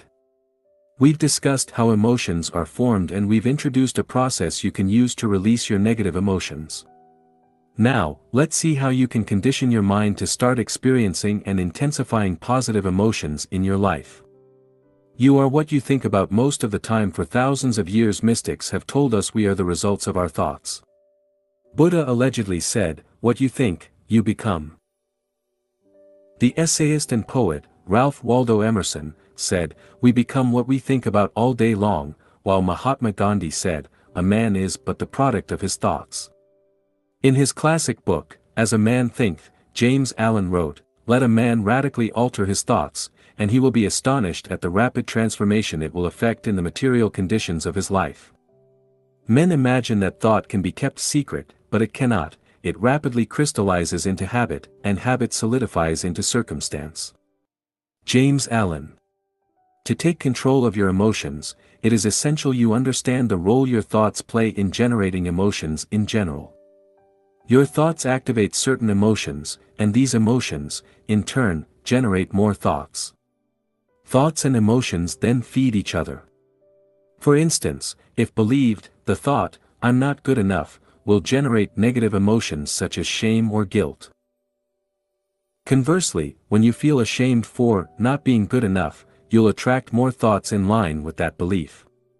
You will focus on the things you believe you aren't good at, or remember and dwell on past failures. This, in turn, will strengthen your erroneous belief. Thoughts generate emotions, and emotions dictate your actions. If you feel you don't deserve a promotion, you won't ask for it. If you believe a man or woman is out of your league, you won't ask him or her out. In a nutshell, this is the way thoughts work. They generate emotions that dictate your actions and shape your reality. While this may not be obvious to you in the short term, in the long term, you'll realize your thoughts have a tremendous impact on your life. Thoughts and emotions determine your future. Humans possess a power no other living beings have, their imagination. We can use our thoughts to manifest things and turn the invisible into the visible. However, a thought in itself isn't enough to manifest things or circumstances.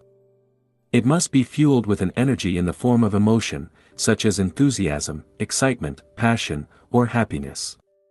For this reason, someone enthusiastic about his or her dream will achieve more than a pessimistic and unmotivated person. Successful people constantly focus on what they want with positive expectation, while unsuccessful people focus on what they don't want or what they lack. The latter are afraid of having a lack of money, talent, time, or any other resources they may need to achieve their goals. As a result, pessimists accomplish far less than they're capable of achieving. Thus, one of the most important skills you can master is your ability to control your thoughts and emotions. This entails understanding what your emotions are, how they work, and what purpose they serve. Later, we'll discuss how you can use your emotions as a tool for personal growth.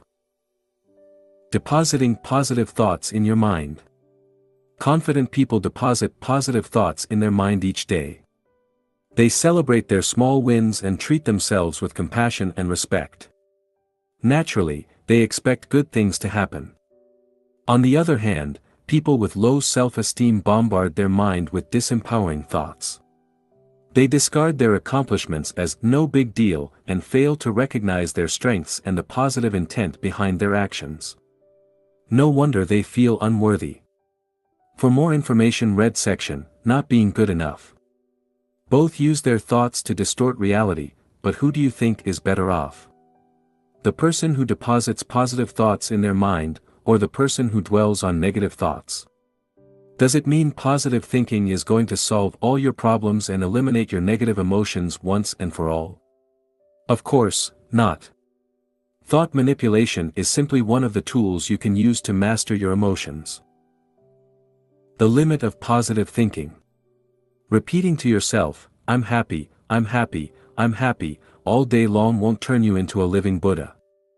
You may benefit from it, but you'll still experience negative emotions. Unless you know how to deal with negative emotions when they appear, you'll fall prey to your own disempowering story. This story could be why you're such a loser.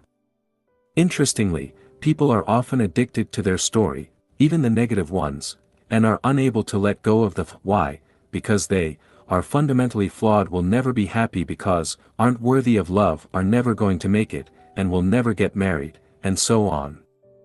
I can guarantee you are addicted to a story. Now we'll discuss how you can condition your mind to experience more positive emotions. After that, we'll see how you can deal with negative emotions as they arise. Choosing the emotions you want to experience to condition your mind. The first step is to decide what emotions you want to experience more of. Do you want to be happier? More motivated. More proactive. The second step is to put in place a specific program to allow you to experience your chosen emotions. The final step is to practice feeling that emotion every day. Feeling the same emotion over and over allows you to better access it. Neuroscience has shown that experiencing the same thought or emotion repeatedly strengthens the corresponding neural pathways, easing future access to that thought or emotion. Put it simply, the more you experience an emotion, the easier it becomes to generate. That's where daily conditioning comes into play. To condition your mind to experience positive emotions, you can use the method we introduced earlier: interpretation plus identification plus repetition equals strong emotion. Here is how to use the formula in this situation. Interpretation: visualizing certain events or generating particular thoughts you see as positive. Identification: identifying with these events or thoughts by feeling the way you want to feel. To do this, you can use all the techniques we mentioned in the section, What Impacts Your Emotions, such as positive affirmations and visualization. Repetition: keep repeating the same thoughts and identifying with them. By doing so, you allow your mind to access the related emotions more easily. Below are some examples of practices you can use based on how you want to feel. 1. Gratitude. To feel more grateful, make gratitude a daily routine. Every morning, focus on what you're grateful for. The more you practice, the better you'll be able to focus on the positive side of things. Sadly, most of us know we should be grateful, but we aren't. That's why we must cultivate gratitude. As the late Jim Rohn said, our emotions need to be as educated as our intellect. Here are some exercises you can use to cultivate a feeling of gratitude. A. Write down things you're grateful for. Take a pen and a piece of paper, or even better, a dedicated notebook, and write down at least 3 things for which you are grateful. This will help you focus on the positive side of things. B. Thank people who crossed your life. Close your eyes and think of people you've met. As you picture them one after the other, thank them while acknowledging at least one good thing they did for you. If you happen to picture people you don't like, thank them anyway and still look for one good thing they did for you. It could be making you stronger or teaching you a specific lesson. Don't try to control your thoughts, simply let the faces of people you know come to your mind. Release any resentment you feel or have felt. C. Focus on one object and appreciate its existence. Select one item in your room and think of the amount of work and number of people involved in the process of creating it and delivering it to you. For instance, if you select a chair, think of all the work necessary to create it. Some people had to design it, others had to find raw materials, and others had to assemble it. Truck drivers had to deliver it to the store. The store employees had to display it and promote it. You or someone else had to go and collect it. The car you drive also had to be built by other people, and so on. Think of how you benefit from this chair. Remember a time you were so tired you couldn't wait to sit. Didn't it feel great when you could finally sit? Thanks to the chair you can not only sit, but you can also use your computer, write, read, drink coffee, or have a pleasant conversation with your friends. D. Listening to gratitude songs/guided meditation. Listen to gratitude meditation. Search gratitude meditation on YouTube. 2. Excitement. Sometimes, you lose excitement. You feel as though you're running in circles trapped in the same old routine. To generate more excitement, spend a little time every morning visualizing all the things you want. Get excited about these things.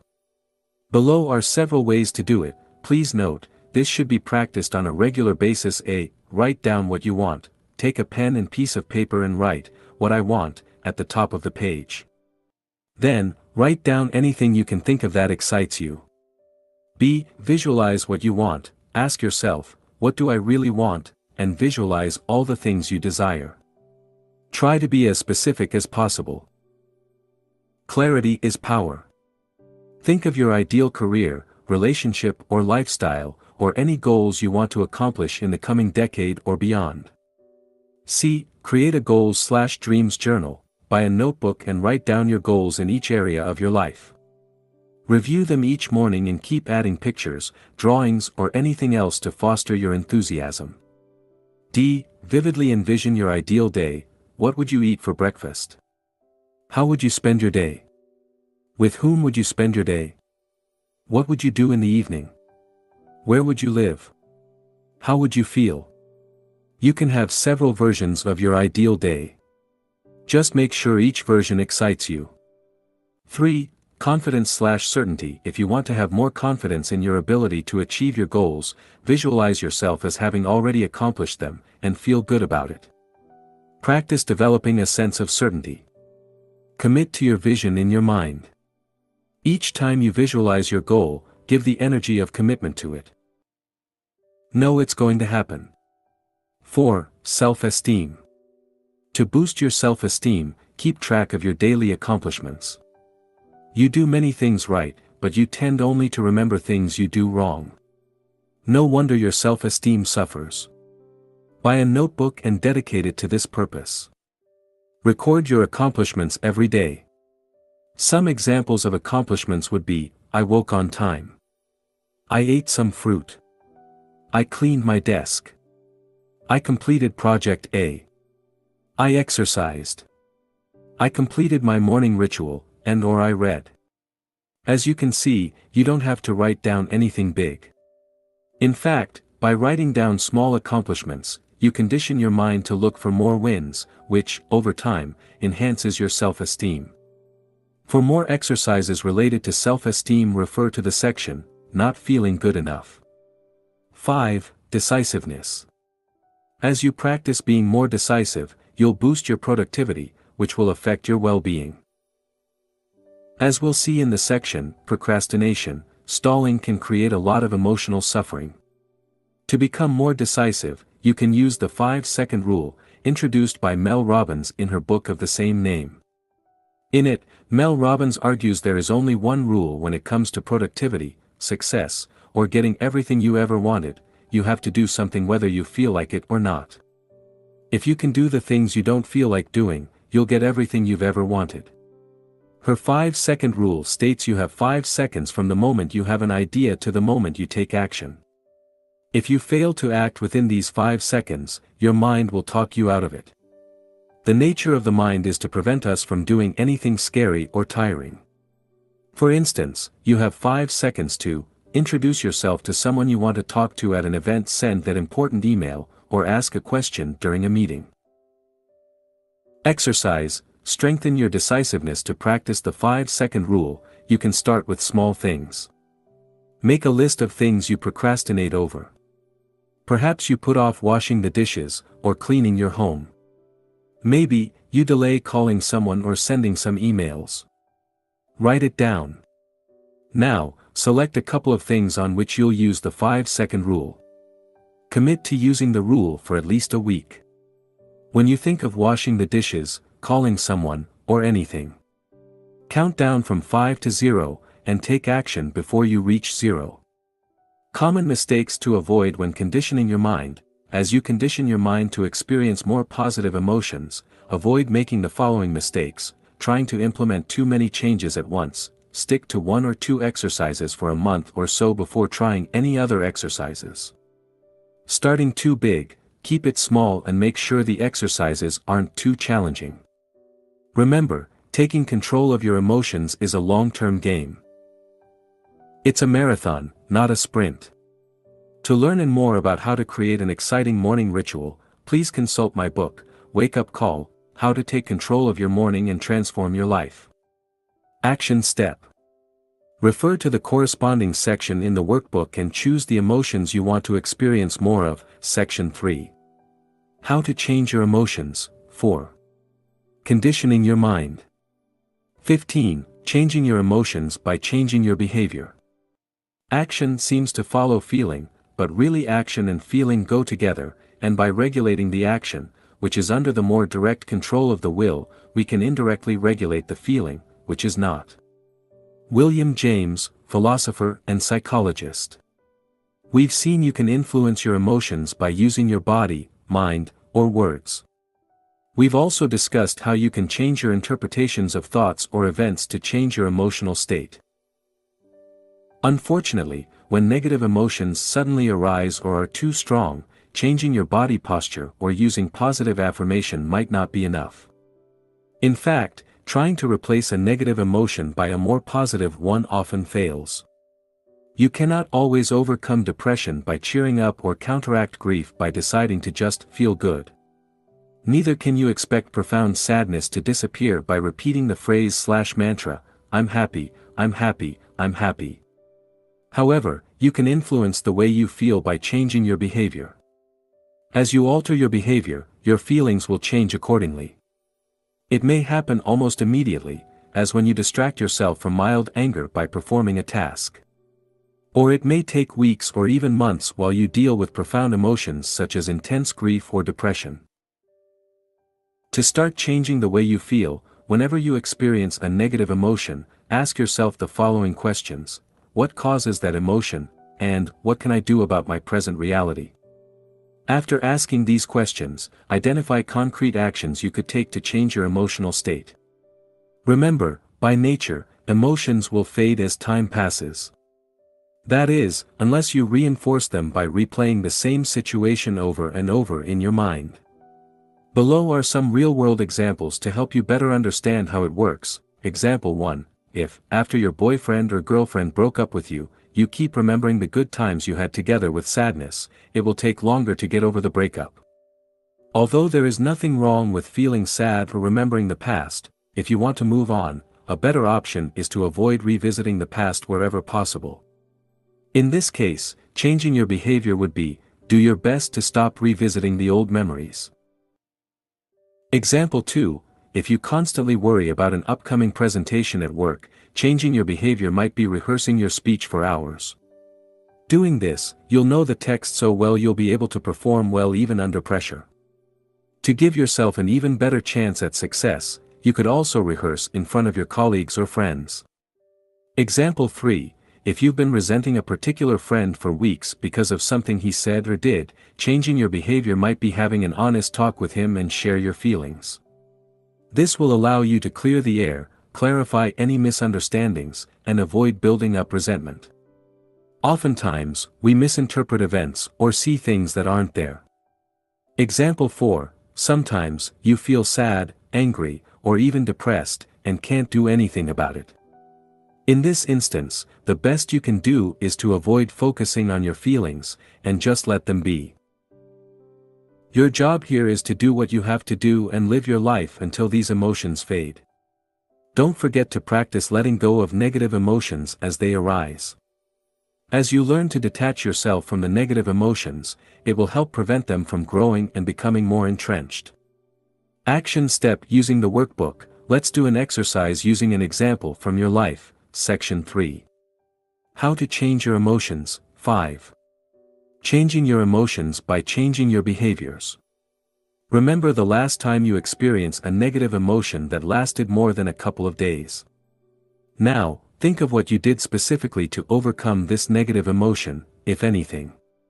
Then, ask yourself, how could I have changed my behavior to influence my emotions positively? 16. Changing your emotions by changing your environment. You cannot always control your emotions. Certain events, such as a breakup, the loss of a loved one, or a severe disease, can trigger negative emotions.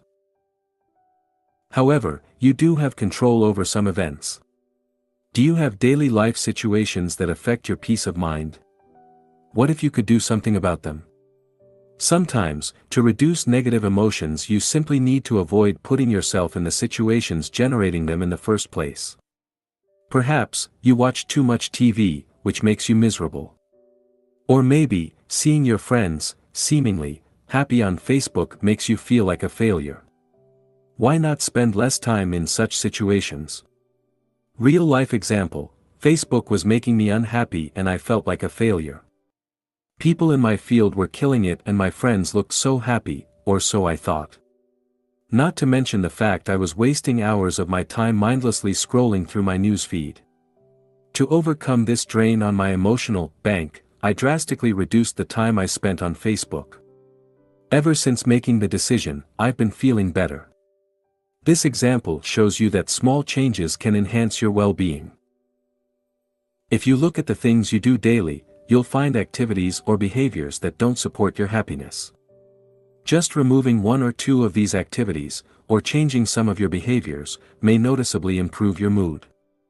You may already know what you should do, but it's also possible you're unaware of the cost of some of your behaviors on your well-being. Below, I've listed some examples of activities or behaviors that may rob you of your happiness. Ask yourself whether they're contributing to your overall sense of well-being. Watching TV. Although watching TV can be fun, it's also a passive activity which may not contribute much to your happiness. Spending time on social media. Social media is convenient and it allows you to keep in touch with your friends, but it can also be addictive. Facebook or Twitter can turn you into an addict craving the approval of others. Hanging out with negative people. People you hang out with have a tremendous influence on your emotional state. Positive people will lift you up and help you achieve your wildest dreams. Negative people will suck up your energy, demotivate you and destroy your potential. As Jim Rohn said, you are the average of the 5 people you spend the most time with. Make sure you surround yourself with the right people. Complaining and focusing on the negative. Do you constantly see the negative side of things? Do you dwell on the past? If so, how does this affect your level of happiness? Not finishing what you start, leaving tasks and projects unfinished in your personal and professional life can have a detrimental effect on your mood. Unfinished business clutters your mind. Feeling overwhelmed or demotivated is a sign you may have too many open loops in your life. Examples of open loops are unfinished projects you've been procrastinating over, or avoiding people you need to talk to. These are just a few examples. What about you? What activities or behaviors rob you of your happiness? Action step. Design a more empowering environment by completing the corresponding exercises in the workbook, Section 3. How to change your emotions, changing your environment. Use the free workbook or take a pen and paper, and write down any activities you believe may negatively impact on your emotions.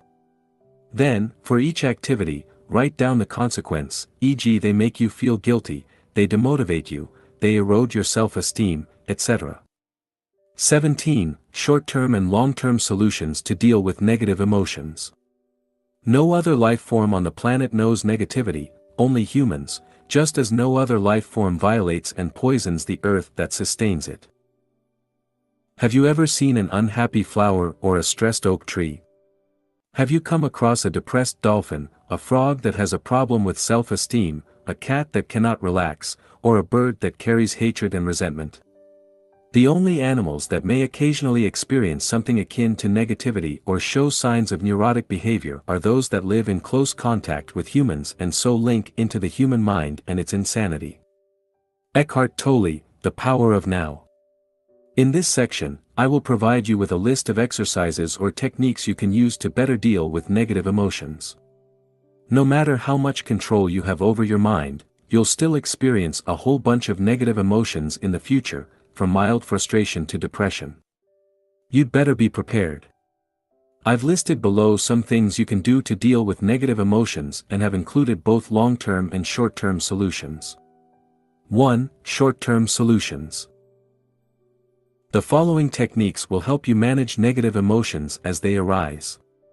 Try them out, and keep the ones that work for you. A. Change your emotional state. Distract yourself. An emotion is only as strong as you allow it to be. Whenever you experience a negative feeling, instead of focusing on it, get busy right away. If you're angry about something, cross something off your to-do list. If possible, do something that requires your full attention. Interrupt, do something silly or unusual to break the pattern. Shout, do a silly dance or speak with a strange voice. Move, stand up, go for a walk, do push-ups, dance, or use a power posture. By changing your physiology, you can change the way you feel. Listen to music. Listening to your favorite music may shift your emotional state. Shout, talk to yourself with a loud and authoritarian voice and give yourself a pep talk. Use your voice and words to change your emotions. B. Take action. Do it anyway. leave your feeling alone and do what you have to do. Mature adults do what they have to do whether they feel like it or not. Do something about it. Your behavior indirectly changes your feelings. Ask yourself, what action can I take in today to change the way I feel? Then, go do it. C. Become aware of your emotions. Write it down. Take a pen and paper and write down what you worry about, why, and what you can do about it. Be as specific as possible. Write down what happened. Take a piece of paper and write down what exactly happened to generate the negative emotion. Don't write down your interpretation of it or the drama you created around it. Write down the raw facts. Now ask yourself, in the grand scheme of your life, is it really that big a deal? Talk, have a discussion with a friend. You may be overreacting, making things worse than they are. Sometimes, all you need is a different perspective. Remember a time when you felt good about yourself. This can help you get back in that state and gain a new perspective. Ask yourself the following questions: how did it feel? What was I thinking at the time? What was my outlook on life at the time? Let your emotion go. Ask yourself, can I let that emotion go? Then, allow yourself to release it. Allow your emotions to be. Stop trying to resist your emotions or to change them. Allow them to be what they are. Embrace your emotion, stay with your emotions. Look at them as closely as possible while doing your best to remain detached. Become curious about them. What are they exactly at their core? D. Just relax. Rest, take a nap or a break. When you're tired, you're more likely to experience negative emotions than when you are properly rested. Breathe slowly to relax. The way you breathe affects your emotional state. Use breathing techniques to calm you down, or to give you more energy. Relax, take a few minutes to relax your muscles. Start by relaxing your jaw, the tension around your eyes and the muscles on your face. Your body affects your emotions. As you relax your body, your mind also relaxes. Bless your problems, thank your problems. Understand they are here for a reason and will serve you in some way. 2. Long-term solutions. The following techniques will help you manage your negative emotions long-term. A. Analyze your negative emotions. Identify the story behind your emotions. Take a pen and paper, and write down all the reasons why you have these emotions in the first place. What assumptions do you hold? How did you interpret what's happening to you? Now, see if you can let go of this particular story. Write down your emotions in a journal. Take a few minutes each day to write down how you felt. Look for recurrent patterns. Then, use affirmations, visualization, or a relevant exercise to help you overcome these emotions. Practice mindfulness, observe your emotions throughout the day. Meditation will help you do this. Another way is simply to engage in an activity while being fully present. As you're doing this, observe what's going on in your mind. B. Move away from negativity. Change environment. If you're surrounded by negativity, change your environment. Move to a different place, or reduce the time you spend with negative friends. Remove counterproductive activities. Remove or reduce the time you spend on any activity not having a positive impact on your life. This could be reducing the time you spend watching TV or surfing the internet. C. Condition your mind. Create daily rituals. This will help you to experience more positive emotions. Meditate, exercise, repeat affirmations, create a gratitude journal, and so on. The best time to deposit positive thoughts in your mind is right before going to sleep and first thing in the morning. Exercise regularly.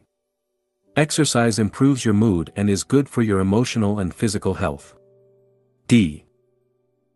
Increase your energy. The less energy you have, the more likely you are to experience negative emotions. Improve your sleep. Make sure you get enough sleep. If possible, go to bed and wake up at the same time every day. Eat healthier food. As the saying goes, you are what you eat. Junk food will negatively impact your energy levels, so take steps to improve your diet. Rest, take regular naps, or take a few minutes to relax. Breathe, learn to breathe properly. E. Ask for help. Consult a professional. If you have deep emotional issues such as extreme low self-esteem or depression, it might be wise to consult a professional. Action step. Write down one short-term and one long-term technique you want to use. Ask yourself, among the items on the list, what is the one technique that will best help me deal with negative emotions? Section 3. How to change your emotions, short-term solutions/long-term solutions. Part 4. How to use your emotions to grow. I suggest to you that every situation, every moment, provides the opportunity for self-growth and development of your character. Reality keeps bringing us circumstances. Sometimes I picture them as waves breaking on the shore, and we have the chance to keep merging with that reality to fit ourselves to it, to dive into those waves. David K. Reynolds, author of Constructive Living. We've seen what emotions are, how they are formed, and how you can reprogram your mind to experience more positive emotions. Now, let's see how you can use your emotions as a tool for personal growth. Most people underestimate how useful emotions can be. They never truly realize they can use their emotions to grow. Think of it this way. Your emotions send you a message. They tell you that your current interpretation of reality is biased. The problem is never reality, but the way you interpret it. Never forget, you have the power to find meaning and joy even in the worst situations. For instance, Alice Sommer had every reason in the world to feel hopeless. She was imprisoned in a concentration camp during World War II and didn't know how long she had left to live. She, nevertheless, found joy. As she recalls, I was always laughing. We were lying on the floor with my son, and he saw me laughing. How can a child not laugh when the mother laughs? Alice Sommer. Nick Vujicic believed he would never be happy. After all, he was born with no arms or legs. As he said in one of the lectures he gave at a school, "What kind of husband am I gonna be if I can't even hold my wife's hand?" Nick Vujicic. Under these circumstances, nobody would have blamed him if he had remained bitter all his life. However, he overcame his challenges, and today, in addition to being a successful motivational speaker, he's a happy husband and father of 2. These 2 examples show us we can overcome even the most challenging situations. They show us negative emotions don't last forever. Challenging times in our life are often the events that allow us to grow as human beings. Even a complete nervous breakdown can serve as a wake-up call for people. In this section, you'll learn how emotions work and how you can use them to grow, while simultaneously reducing the emotional suffering they create. 18. How emotions can guide you in the right direction. Emotions come and go and, ultimately, can't define you. But it doesn't mean they don't have a role to play. They can foster your personal growth by reminding you of what you already know: you need to make changes in your life. The more you ignore your emotions, the louder they will become. It starts with a small voice, a gut feeling, or an intuitive knowledge. As you dismiss this sign, it gets louder. Keep ignoring your emotions, and your body will begin to talk in the same way as you experience physical pain. For instance, let's say you feel an emotion you identify as stress. This tells you to make changes in your life. It could involve moving away from a stressful situation, improving the situation, or changing how you interpret it. One thing is sure, you need to do something about it. If you keep ignoring stress or the stressor, it may result in severe health issues. The bottom line is, your emotions send you a message. In the same way that physical pain tells you something is wrong with your body, emotional suffering tells you something is wrong with your mind. The power of self-awareness. Self-awareness is one of the most important components of your personal growth.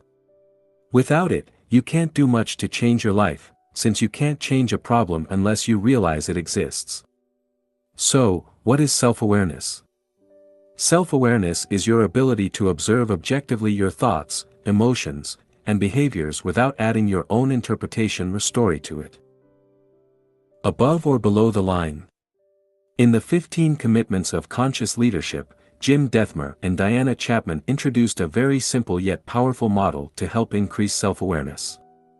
This model is extremely simple, a single line. The authors argue that, at any time, you're either above or below the line. When you're above the line, you're open, curious and willing to learn, but when you're below the line, you want to be correct and, as a result, you tend to be defensive and closed to new ideas. Put it simply, when you're above the line you're conscious, when you're below the line you're unconscious. Whether you are above or below the line depends on your emotional state. When you sense a threat to your physical survival or to your ego, you fall below the line and try to protect yourself in order for you, or your ego, to survive. Conversely, when you operate above the line, you're in a positive state of mind. Your creativity, innovation, and collaboration are at their best, resulting in enhanced performance. Your ability to recognize when you fall below the line largely determines how well you can control your emotional state. You can't change an emotion if you don't notice its presence. This is what being aware or conscious means. Below are some examples of above the line and below the line behaviors. Above the line, you are curious, listening, consciously feeling emotions, discussing without being argumentative, appreciating, taking responsibility, and questioning your beliefs. Below the line, you are clinging to an opinion, finding fault, arguing, rationalizing and justifying, gossiping, enrolling others to affirm your beliefs, and attacking the messenger. Fear versus love. Another simple model you can use is the fear versus love model. Throughout your day, you either act out of fear or out of love. You act out of fear and your focus is on getting something, be it other people's approval or attention, money or power. On the other hand, when you act out of love, your main focus is on giving, be it your time, money, love, or attention. You want to share and improve the lives of people around you, not for your own interest, but simply for the sake of it. While your actions can simultaneously reflect your desire to give and to receive, one or other of these components is generally more pronounced. To master your emotions, you must learn to identify whether you're acting out of love or fear. For instance, look at one of your major life goals. Is it a fear-based goal or a love-based goal? Are you trying to give and contribute to the world, or are you trying to take from it? For instance, let's say you want to become an actor. Some of the reasons for that could be the following: 1. Making money. 2. Being famous. 3. Proving to your parents and friends you're good enough. 4. Entertaining people. 5. Expressing yourself. The first 3 examples are usually fear-based behaviors. You want to fill a void within yourself and demonstrate how good you are. The final 2 examples are love-based behaviors that stress a desire to express your gift to the world. As we discuss in greater depth how different emotions work, keep in mind these 2 models, above/below the line in fear-based versus love-based actions. Note that throughout your day you often alternate between love-based behaviors and fear-based behaviors. For instance, you may be absorbed by a task that helps people and make you feel complete. In this moment, you don't need anything. 5 minutes later you may imagine how proud your father will be once you finally earn a promotion. In this moment, you're no longer feeling complete. Instead, you are trying to get something, in this situation, your father's approval. Start noticing the underlying motivations behind your actions. As you do so, you'll begin to realize you spend a considerable amount of time trying to earn other people's approval, whether they be your colleague, your boss, your parents, or your partner. Notice this, and ask yourself what you can do to move from wanting to get to wanting to give. Now, with these 2 models in mind, let's see how you can bring more awareness to the emotions you experience in your day-to-day life. 19. Recording your emotions. The first step to improve the way you feel is to become more aware of the emotions you experience on a regular basis. Before you can generate more positive emotions, you must first determine your starting point. To shed a light on the emotions you're experiencing in your daily life, I invite you to record your emotions for an entire week. Use a notebook or the downloadable worksheet to do so. Spend a couple of minutes each day to record how you feel and rate yourself on a scale of 1 to 10, 1 being the worst you can feel, and 10 being the best you can feel. At the end of the week, give yourself an overall score and answer the following questions. What negative emotions did you experience? What caused these emotions? What are the hard facts? Did you have specific thoughts that lead you to feel that way? Did external events trigger these negative emotions? Did you lack sleep? Did you become ill? Were you in an accident? What really happened? Not in your mind, but in the physical world. What was your interpretation of the facts? What would you need to believe to feel that way? Are your beliefs accurate? Could you have felt better by interpreting thoughts or events differently? How did you return to your neutral state? What happened exactly? Did you change your thoughts? Did you take action on things you were avoiding doing? Did it just happen naturally? What could you have done to avoid or reduce these negative emotions? Concrete example. Let's say you record your emotions for a week and notice that you were mildly depressed for a couple of days. Here is what it could look like. What caused this emotion? I was asked to do a task at work and felt unable or incompetent to complete it. What really happened? I was asked to complete a task and I did it. What was your interpretation of the facts? I felt like I was incompetent and everybody in the office but me could do the task. I felt as though I should have been able to do the task well. I felt as though everybody was judging me. What would you need to believe to feel that way? I would need to believe, I am incompetent. Being incompetent is unacceptable. I should have been able to do that task. Everyone is judging me. Are your beliefs true? Are you really incompetent? Maybe I'm biased and I judged myself too harshly. Is being incompetent unacceptable? No. The fact is, I cannot always be competent at everything. Should you be able to do that task? I haven't much experience performing similar tasks and there was no way I could do it without asking for help. Is it true that everyone judging you? Some people may judge me, but that's probably not true of everyone. It's also possible nobody really cares. After all, they have their own issues to deal with. And what if nobody noticed? Or perhaps, I did okay and the negativity is all in my mind. How did you return to your neutral state? I realized it was actually no big deal. I asked a colleague whether I did the task correctly. He helped me and gave me some advice. He also recommended some good books to help improve my skills. What could you have done differently to avoid or reduce this negative emotion? I could have asked someone to help me instead of trying to do everything on my own. As you go through this process, you'll notice what causes you to experience negative emotions. You'll be able to identify self-defeating behaviors and overcome them using daily conditioning and affirmation. Additional tip: remember to write down how you feel each day using a dedicated journal. This will help you detach yourself from your emotions as you realize ups and downs are a normal part of living. Action step: record your emotions using the workbook, section 4. How to use your emotions to grow. Record your emotions. 20. Not being good enough. When I won the Oscar, I thought it was a fluke. I thought everybody would find out, and they'd take it back. They'd come to my house, knocking on the door. Excuse me, we meant to give that to someone else. That was going to Meryl Streep. Jodie Foster. You think, why would anyone want to see me again in a movie? And I don't know how to act anyway, so why am I doing this? Meryl Streep, do you feel as though you aren't good enough? Guess what? You're not the only one. The other day I wrote the following to a fellow blogger: there are a lot of topics I could write about, but there are already so many books out there. Sometimes, I'm like, what's the point? He replied, I know the feeling of, what's the point? Everything worth saying has already been said. And who am I to write about it anyway? What have I achieved so far? Ah, well. I guess it's natural. Good to know that we're not the only ones struggling. Whether or not you're aware of it, millions of people feel the same way.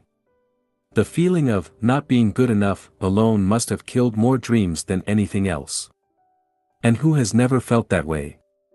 Here is a non-exhaustive list of how I felt in my life. I'm not a good enough writer. I'm not charismatic enough, I'm not competent enough, I'm not confident enough, I'm not courageous enough, I'm not disciplined enough, I'm not good enough at public speaking, I'm not handsome enough, I'm not inspiring enough, I'm not interesting enough, I'm not making enough money, I'm not muscular enough, I'm not patient enough, I'm not perseverant enough, I'm not proactive enough, I'm not productive enough, I'm not smart enough, I'm not taking enough action, I'm not tough enough, I'm not working hard enough, my English isn't good enough, my Japanese isn't good enough, and my memory isn't good enough. And I could go on. People who feel they aren't good enough tend to have low self-esteem. They focus on what they aren't good at while filtering out all the things they are good at. Try complimenting them and all you'll hear is, "It's no big deal." Worse, they may even think you're being polite, or trying to manipulate them. These people have a hard time accepting compliments. Instead of a simple thank you, they return the compliment, or downplay their role. Perhaps, you're acting the same way. See if you do one of the following things when receiving a compliment. 1. Dismiss the whole thing as being no big deal, anybody could have done it. 2. Talk about all the things you did wrong while explaining what you could have done better. 3. Try to return the compliment, "Thank you. I think you did a fantastic job, too." Notice your inability to accept a compliment 100% in the 3 cases above. You may not only brush off your accomplishments, but also magnify every single of your failure to reinforce the case you aren't worthy. You keep a long list of your failures, unwilling to let go of them as they fit your story. Who would you be if you were no longer the man or woman who's never good enough? As strange as it may seem, there's something scary about that. At least, the certainty of not being good enough gives you some comfort. Imagine what would happen if you released the hold you have on your story, try something you've always wanted to do, and fail. What you suspected for a long time would become true: you aren't good enough. Or worse, what would happen if you were to succeed? How would that fit into your story? Remember, your brain is biased towards negativity. Adding your own bias will certainly not help you feel good about yourself. The fact is, you do most things well. Although a lack of experience, interest, or talent may explain why you aren't doing as well as you would like to in certain areas, it has nothing to do with you not being good enough. How to use the feeling of not being good enough to grow. Not feeling good enough is a sign of low self-esteem. Many people experience low self-esteem in various degrees. I certainly do. For some, every single thing they do is insufficient. For others, they feel inadequate only in certain situations or areas of their life. Wherever you are on the self-esteem spectrum, you can probably benefit from a boost in your self-esteem. Identifying what triggers your feelings of inadequacy. The first step is to find out what triggers these feelings. What thoughts are you identifying with? Which areas of your life are concerned? Take a few minutes to write down the following: the situations in which you feel like you aren't good enough, and the thoughts you identify with, your story. Keeping track of your accomplishments. The second step is to keep track of your accomplishments. Not feeling good enough often results from the biased view you hold about yourself. You focus on your shortcomings, failing to acknowledge your successes. People with healthy self-esteem tend to look at themselves in a more objective way, acknowledging both their shortcomings and their strengths. To improve your self-esteem, start acknowledging all the things you're doing well. The following exercises will help you do that. Exercise 1: Create a win log. One of the best ways to acknowledge your accomplishments is to write them down. For this exercise, I encourage you to use your dedicated notebook. 1. First, write down everything you've accomplished in your life. Come up with a list of 50 things. If you run out of things, write smaller accomplishments. This will help you realize how much you've already accomplished. 2. At the end of each day, write down all the things you've accomplished that day. It can be simple things such as, I woke up on time, I exercised, and I ate a healthy breakfast. Try to come up with 5 to 10 things each day. Exercise 2. Fill up your self-esteem jar. An alternative is to write down each thing you've accomplished on separate pieces of paper and put them into a jar. Here are a few recommendations to ensure you make the most out of this exercise. Make sure your jar, or any other container you use, is in a visible location. The best location is probably on your desk, the second best location is your bedroom. Select a container you like. Choose a design you're fond of. It's all about your self-esteem, so anything that makes you feel good is advisable. Make sure it is transparent so that you can see it filling up. Give it a positive name, e.g. my self-esteem jar, declaration of love to myself, etc. Write your accomplishment on a paper you love. For instance, use different colors so that when the jar fills up, it creates something pleasant to the eye. One idea would be to use origami paper.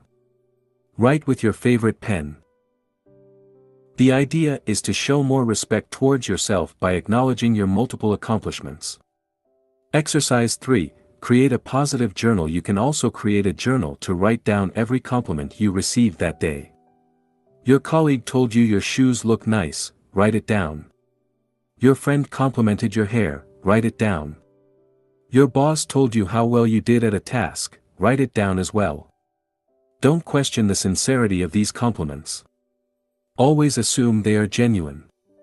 The idea is to train your mind to focus on the positive things that happen in your life. They are happening whether or not you acknowledge them. Here is how to make the most of that exercise. Buy a notebook you like. Personalize it, add stickers, draw something, add pictures, or use different colors. Don't want to do any of this stuff? That's fine as well. It's your journal. Keep it with you, carry it with you, and look for new compliments to add to your amazing collection, optional. Review it every day, go through old entries and mentally thank people who complimented you. You can say, thank you, I love you. Feel free to read the old entries in the morning, in the evening, or both, or whenever you feel like it. It's up to you. Again, this is your journal. These are just suggestions. Whatever works for you. Learning to accept compliments. Chances are you have difficulties accepting compliments. Do the following sentences look familiar? It's never a big deal. Everybody could have done it. It's because so and so helped you. I could have done it better. Here is a great reason why you should accept compliments, because the person who made the compliment wants you to receive it, not to flush it down the toilets. Imagine you just gave a gift to someone. How would you feel if that person, after opening the box, dropped the gift to the floor, stepped on it and threw it away? You won't like it, would you? Sadly, that's what we often do when we receive a compliment. When we refuse to accept a compliment, we are disrespecting the person who went out of their way to deliver it. Wouldn't you want your compliment to be accepted wholeheartedly? Exercise 1. Accept compliments. This simple exercise will help you accept a compliment. Whenever someone compliments you, say the following: thank you.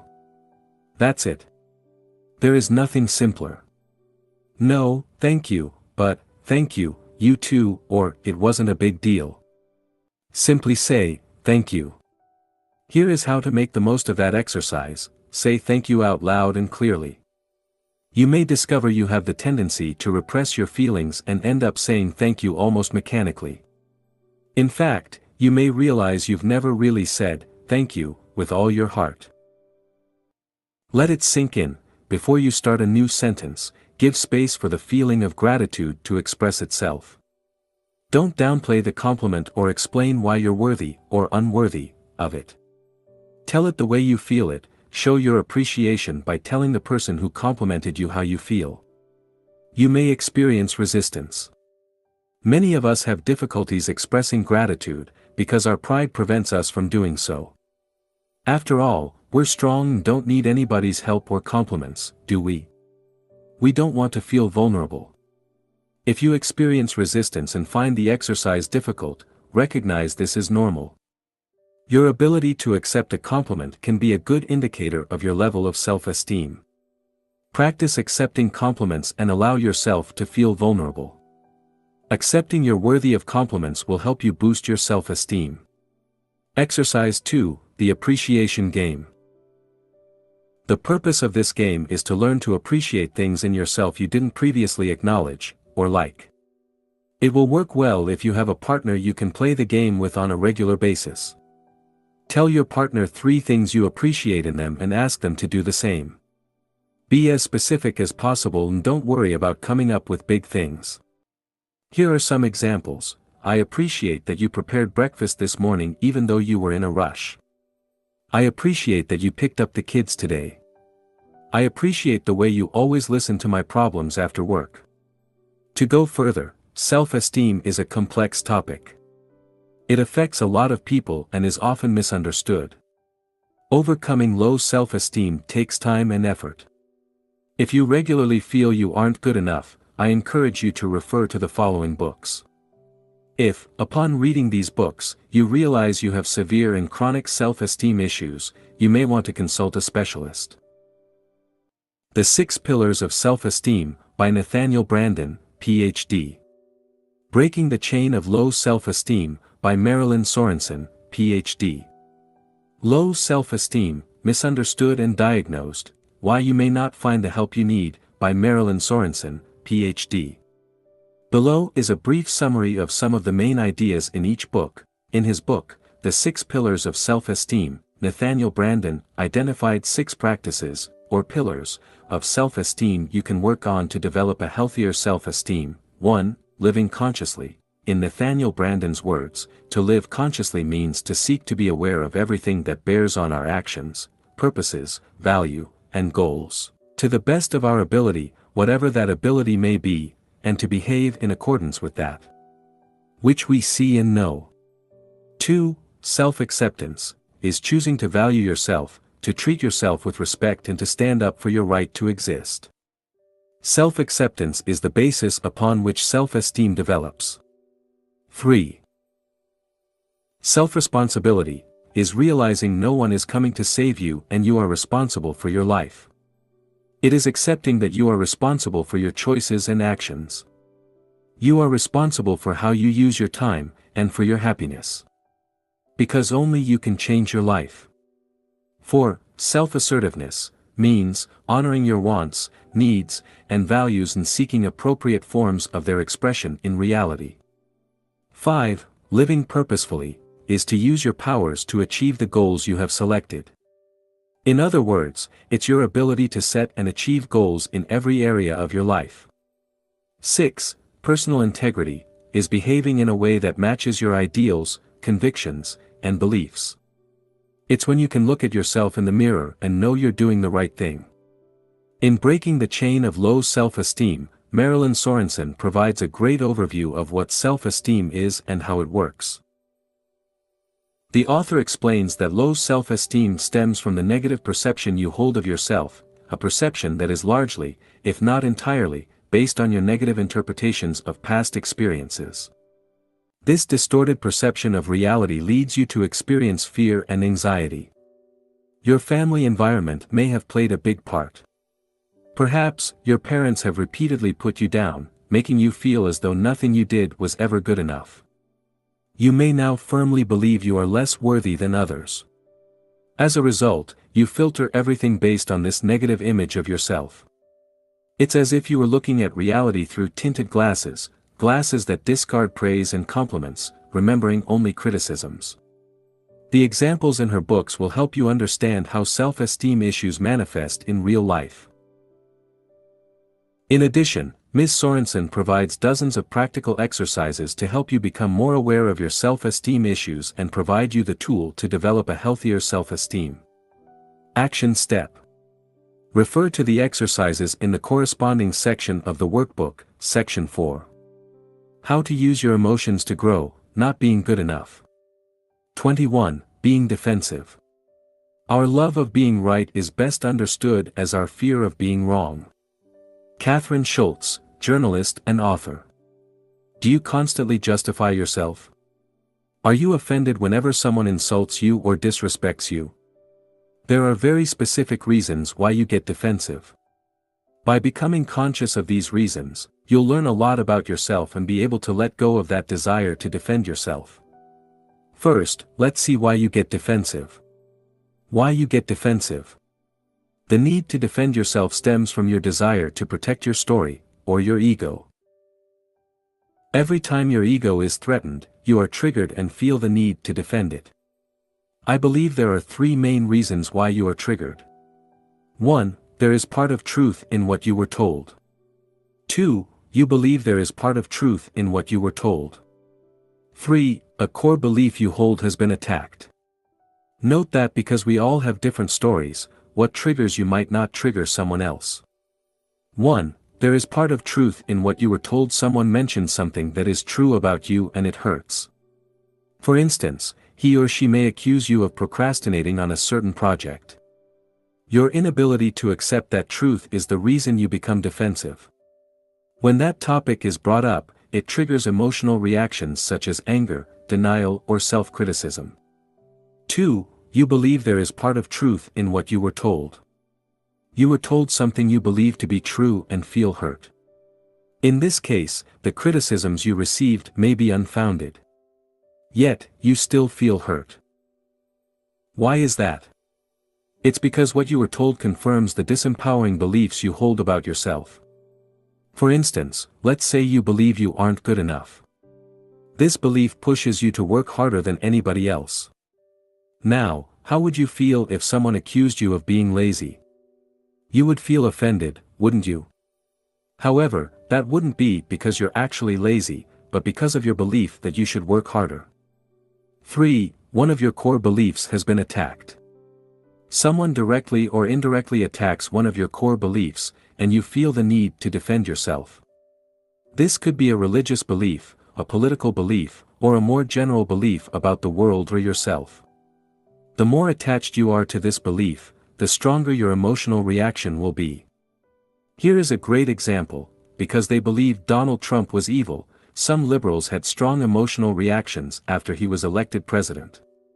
Some shouted and even became violent. On the other hand, many conservatives were delighted by Trump's victory.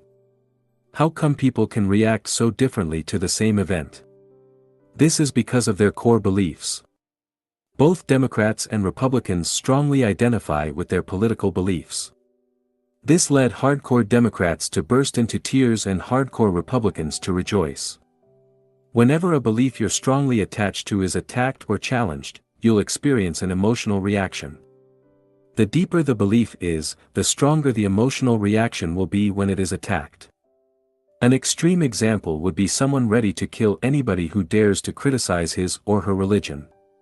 How to use this emotion to grow. Look at the situations that triggers you.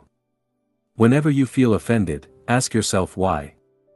What belief led you to defend yourself? Can you let go of this belief? And is this belief really true? By doing this, you'll learn a great deal about yourself. You'll be able to let go of beliefs that aren't serving you well, and you'll realize that, in most cases, you don't even need to defend yourself. Action step. Refer to the exercises in the corresponding section of the workbook, Section 4. How to use your emotions to grow, getting defensive. Whenever you become defensive, remember to ask yourself the following questions. What am I trying to protect here? Can I let go of that belief? What would I be without that belief? 22. Stress and worry. Within every worry is an opportunity for positive action. In every lie, there is a kernel of truth. Behind every neurotic symptom is the misdirected desire to live fully and well. David K. Reynolds, Constructive Living. Have you ever wondered what stress is and why you experience it? Most people believe a situation can be stressful. The truth is, stress doesn't exist outside of yourself and, therefore, no situation can be said to be stressful in itself. Yet, my guess is you experience stress on a regular basis. And probably more often than you would like to. Stress alone is responsible for tens of thousands of deaths every year. Stress does more harm than many diseases and leaves countless families grieving the loss of a loved one. This is why it is essential you take active steps towards reducing your stress levels. Taking responsibility for your stress. Stress is something you have some control over and, therefore, must take responsibility for. The more you take responsibility for it, the better you'll be able to reduce it. Stress happens for various reasons and manifests in numerous situations. The traffic jam on your way to work, a business presentation, tensions with your boss, or frequent disputes with your spouse, all constitute potential sources of stress. There are two ways you can reduce stress: by avoiding situations you perceive as stressful, and by becoming better at dealing with stressful situations.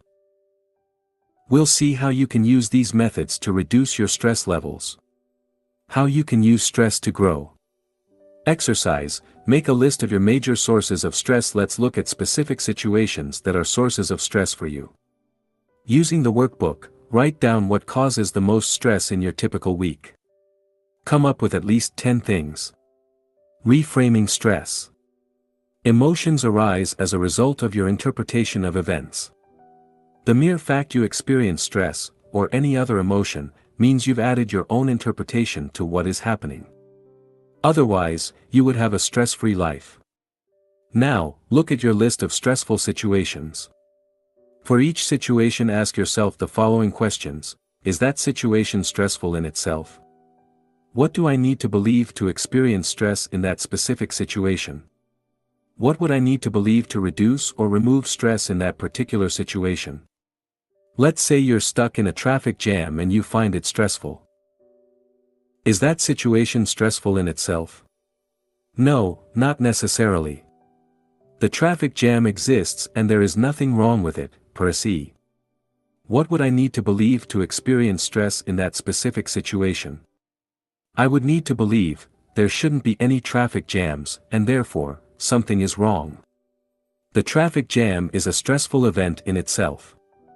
I should be where I need to go, instead of being stuck in traffic. I can do something about it. What would I need to believe to reduce/remove stress in that particular situation? I would need to believe that a traffic jam is a normal event like anything else. I don't necessarily have to experience stress just because I'm stuck in traffic. I'm here caught in a traffic jam and I don't need to be there, wherever I want to go, for a while. I can't do anything about it, so I might as well enjoy it, or at least don't stress over it. Dealing with worry. Worry differs from stress as it isn't the result of something you experience in the present, but a concern you have regarding events from the past or events that may happen in the future. You experience stress when you face a stressful situation in the present moment. For instance, a stressful situation would be being stuck in a traffic jam or having your boss yell at you. Worrying would be remembering, past, or anticipating/imagining these stressful situations, future. Interestingly, most of your worries are unnecessary for the following reasons: they happened in the past and there's absolutely nothing you can do about them, or they may happen in the future and you can't control the future. Exercise. Make a list of your worries. Make a list of things you worry about, past or future. They may be similar to the things you wrote in the previous exercise. Examples of things you may worry about are your health, your financial situations, your work, your relationships, and/or your family. Now, write at least 10 things you tend to worry about in a typical week. Sorting out your worries. Constant worry results from trying to control events over which you have no control. When you do so, you create unnecessary stress in your life. To deal with stress and overcome chronic worries more effectively, it is essential you learn to sort out worries. An effective way to do this is to separate the things you have control over from the things you have no control over. You can divide your worries into 3 separate categories: 1. Things you have control over; 2. Things you have some control over; and 3. Things you have no control over whatsoever. 1. Things you have control over. This category includes things such as your actions and behaviors. For instance, you can choose what to say and how to say it. You can also decide what actions you'll take to achieve your goals. 2. Things you have some control over. There are things you have only limited control over, such as a competition or a job interview. You can't be absolutely certain you'll win a tennis match, but you do have some control over its outcome. For instance, you can choose to train harder or hire a great coach. Similarly, you can prepare for a job interview by conducting extensive research about the company you apply to, or by doing a mock interview. You don't, however, have absolute control over the outcome of the interview. 3. Things you have no control over. Unfortunately, there are also many things you have no control over. These are things such as the weather, the economy, or traffic jams. Exercise. Sort out your worries. Look at your list of stressful situations. Next to each item, put C, control, SC, some control, or NC, no control. This simple act of sorting out your worries already helps reduce them. As you identify things you have no control over, you can let go of your urge to worry. Now, for things you have some control over, write down what you could do about it. What concrete actions could you take to alleviate them? For things you have no control over, can you let go of your need to control them and, instead, accept them? Taking 100% responsibility for your stress and worries. What if you had more control over your worries than you believe? Look at the situations you have no control over and ask yourself, if I had control over them, what would I do? What would it look like? And how could I prevent them from happening? Often, you'll realize you have some control over these situations. This can be by changing, reframing, or eliminating them from your life. Let's say you identified traffic jams as something you have no control over. This sounds reasonable. Once you're caught in the traffic jam, you can't do much about it. But, could you do things differently? For instance, could you leave home earlier or take a different route? What about reframing the situation? Instead of escaping the situation mentally, you could choose to be fully present by making traffic jams a productive part of your day. You could then make the most of it by listening to audiobooks. Imagine how much you could learn if you listened to audiobooks every working day for an entire year. Go over your list and look for things you have no control over. Write down what you could do to change, reframe, or eliminate these events. Action step. Refer to the exercises in the corresponding section of the workbook, Section 4. How to use your emotions to grow, stress/worry. 23. Caring what people think of you. How on earth can another's thought about you harm you? It is your thought about his thought that harms. Change your thought. Vernon Howard, The Power of Your Supermind. Are you overly self-conscious? In this section, I'll explain why you care so much what people think of you and what you can do to alleviate the situation. You are the most important person in the world. First, realize you are the most important person in the world. If you don't believe me, remember the last time you felt intense pain. Perhaps it was toothache or surgery, or maybe, you broke your leg in an accident. What were you thinking back then? Were you concerned about the famine in Africa? Did you worry about innocent people being killed in wars in the Middle East? No. The only thing you wanted is for the pain to go away. This is because you are the most important person in the world. Since you must live with yourself 24/7, it is normal to be concerned about your own mental and physical well-being. You have to realize the same goes for every other human on the planet. For me, you're not the most important person in the world, I am. And, from their perspective, so are your close friends, family members, and colleagues. Because you live with yourself 24/7, you incorrectly assume, often unconsciously, people think about you significantly more often than they actually do. In fact, for the most part, people do not care about you. While it may sound depressing, it's actually liberating. It means you don't have to worry so much what people think of you. As the famous saying goes, when you're 20, you care what everyone thinks, when you're 40, you stop caring what everyone thinks, and when you're 60, you realize no one was ever thinking about you in the first place. While you keep track of all your mistakes and awkward moments, nobody else does. People are simply too busy worrying about themselves. In short, people don't keep track of your past failures, read everything you post on social media, remember your awkward moments, think of you very often, or care about you as much as you care about yourself. Not everybody will love you. You care what other people think of you because you want them to approve of you. You assume the best way to do that is to avoid making waves. As a result, you may spend your whole life trying to be the perfect person, hoping to be loved. However, it usually doesn't work. No matter how great you are, some people won't like you. You may try to fix the image people have of you, but that won't work either. People will still see you the way they want to, because of their own values and beliefs. Thus, if you base your self-worth on what people think of you, you'll always be at the mercy of the approval of others. What will happen if they suddenly disapprove of you? Unfortunately, no amount of external approval will compensate for a lack of self-approval. By trying so hard to be loved by everybody, you risk living a dull life in which you're unable to express your personality.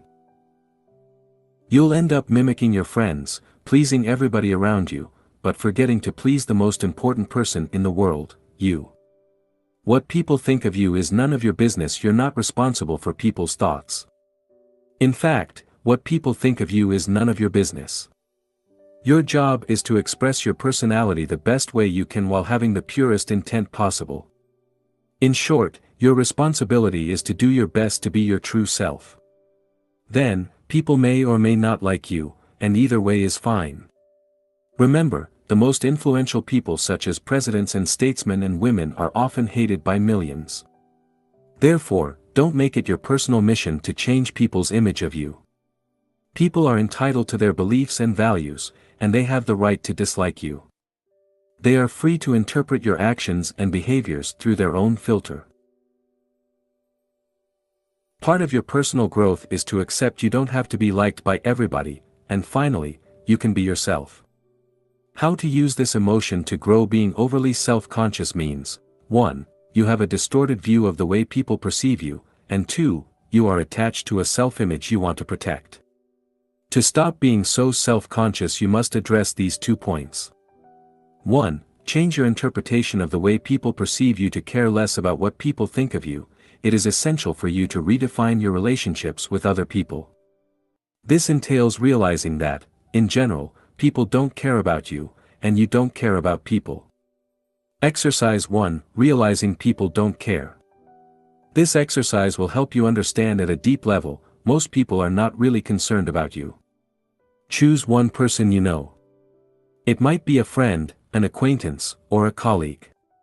Ask yourself how often you think about that person in your daily life. Now, put yourself in the shoes of that person. How much do you imagine he or she thinks about you during an average day? How much does he or she keep track of what you do or say? What do you think he or she is worrying about right now? Repeat this process with at least 2 more people. As you do this exercise, you'll probably realize other people are simply too busy to think of you often. After all, they live with themselves 24/7. In their own eyes, they are the most important person in the world. Not you. And this is only to be expected. Exercise 2, realizing you do not care. You're not that concerned about other people either. The following exercise will make you realize this.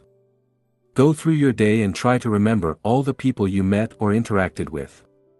It might be the waitress or the customers in the restaurant you lunched in, the people you saw on the street, and so on.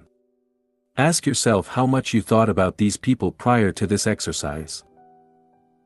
You probably didn't think of them at all, did you? As you can see, you don't really have time to worry about other people. Most of the time you are concerned only about yourself. It's not to say you have no compassion or are a selfish jerk. You're merely being human. Stop being overly attached to your self-image. If you are overly self-conscious, chances are you worry too much about the way people perceive you. Perhaps you want their approval or are afraid they will judge you. It is essential you learn to let go of this self-image.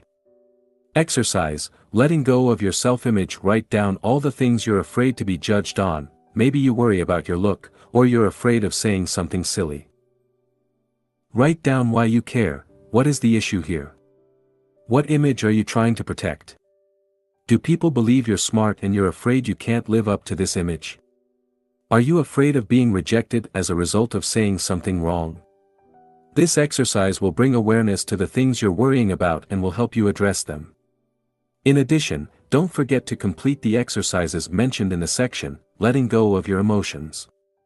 Finally, remember people will always interpret your words and actions based on their values and beliefs. Therefore, to let your personality shine, you have no choice but to allow them to see you whatever way they wish to. Action step.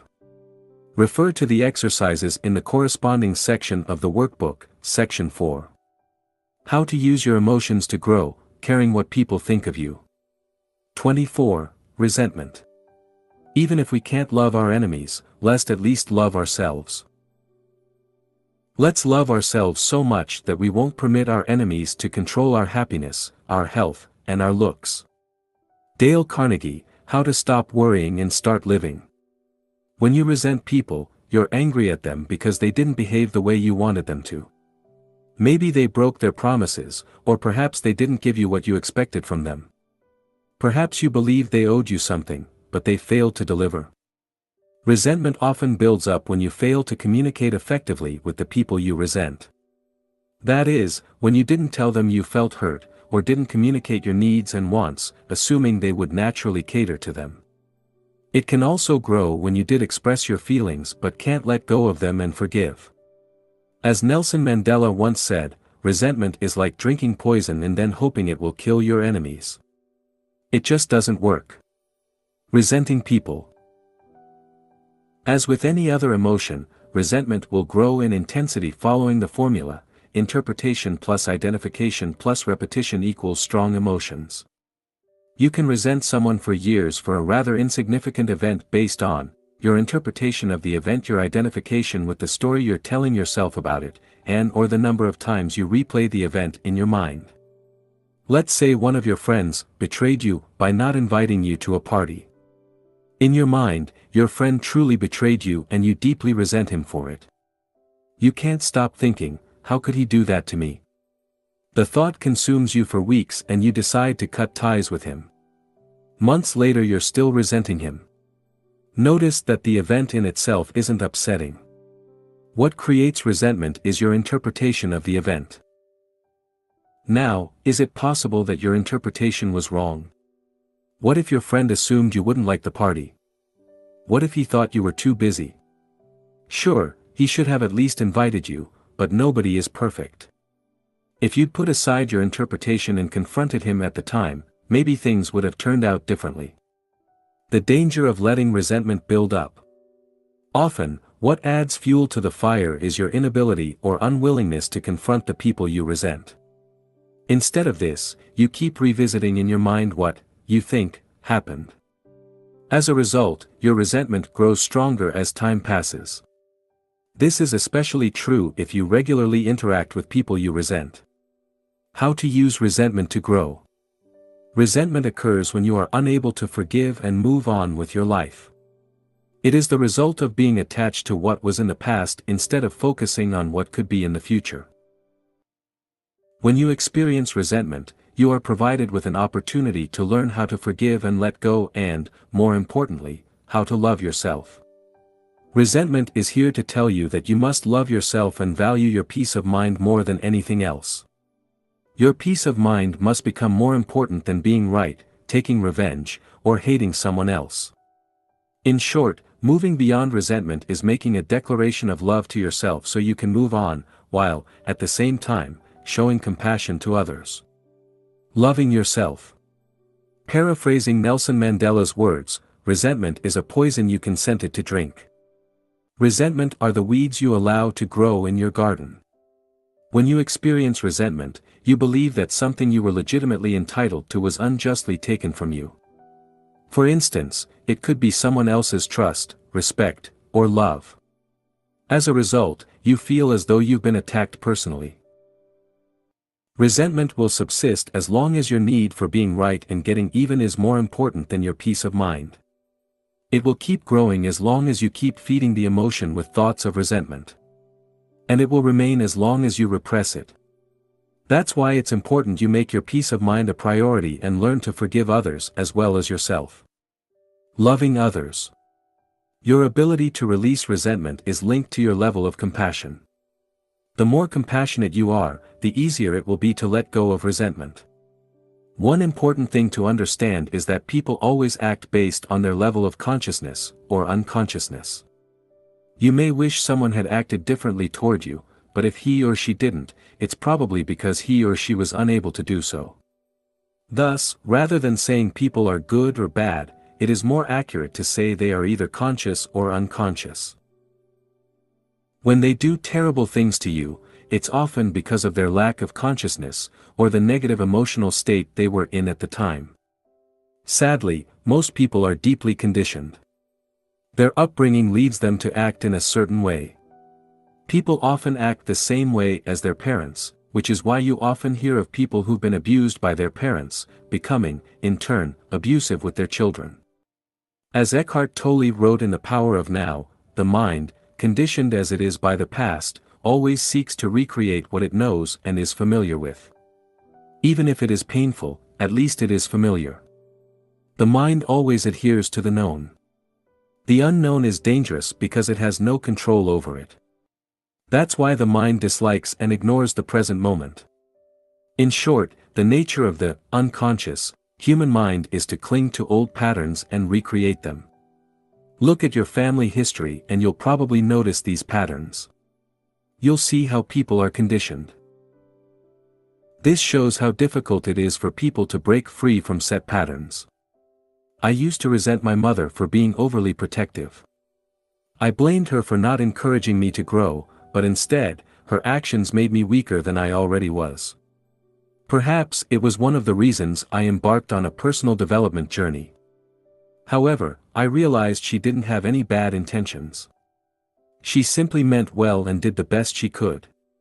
The point is, people do what they can, with what they have, based on who they are and how much they've been conditioned. They make tons of mistakes as well. We all do. It's part of being human. One of the most ridiculous things we try to do as human beings is to want to change the past. What happened in the past was supposed to happen. Because it did happen. Now, the question is, what are you going to do about it? How to deal with resentment. To start letting go of resentment, we'll discuss the importance of 1. Changing/reevaluating your interpretation. 2. Confronting the situation. 3. Forgiving, breaking free from identification, and 4. Forgetting, stopping the repetition. Resentment results from your interpretation of something that happened to you.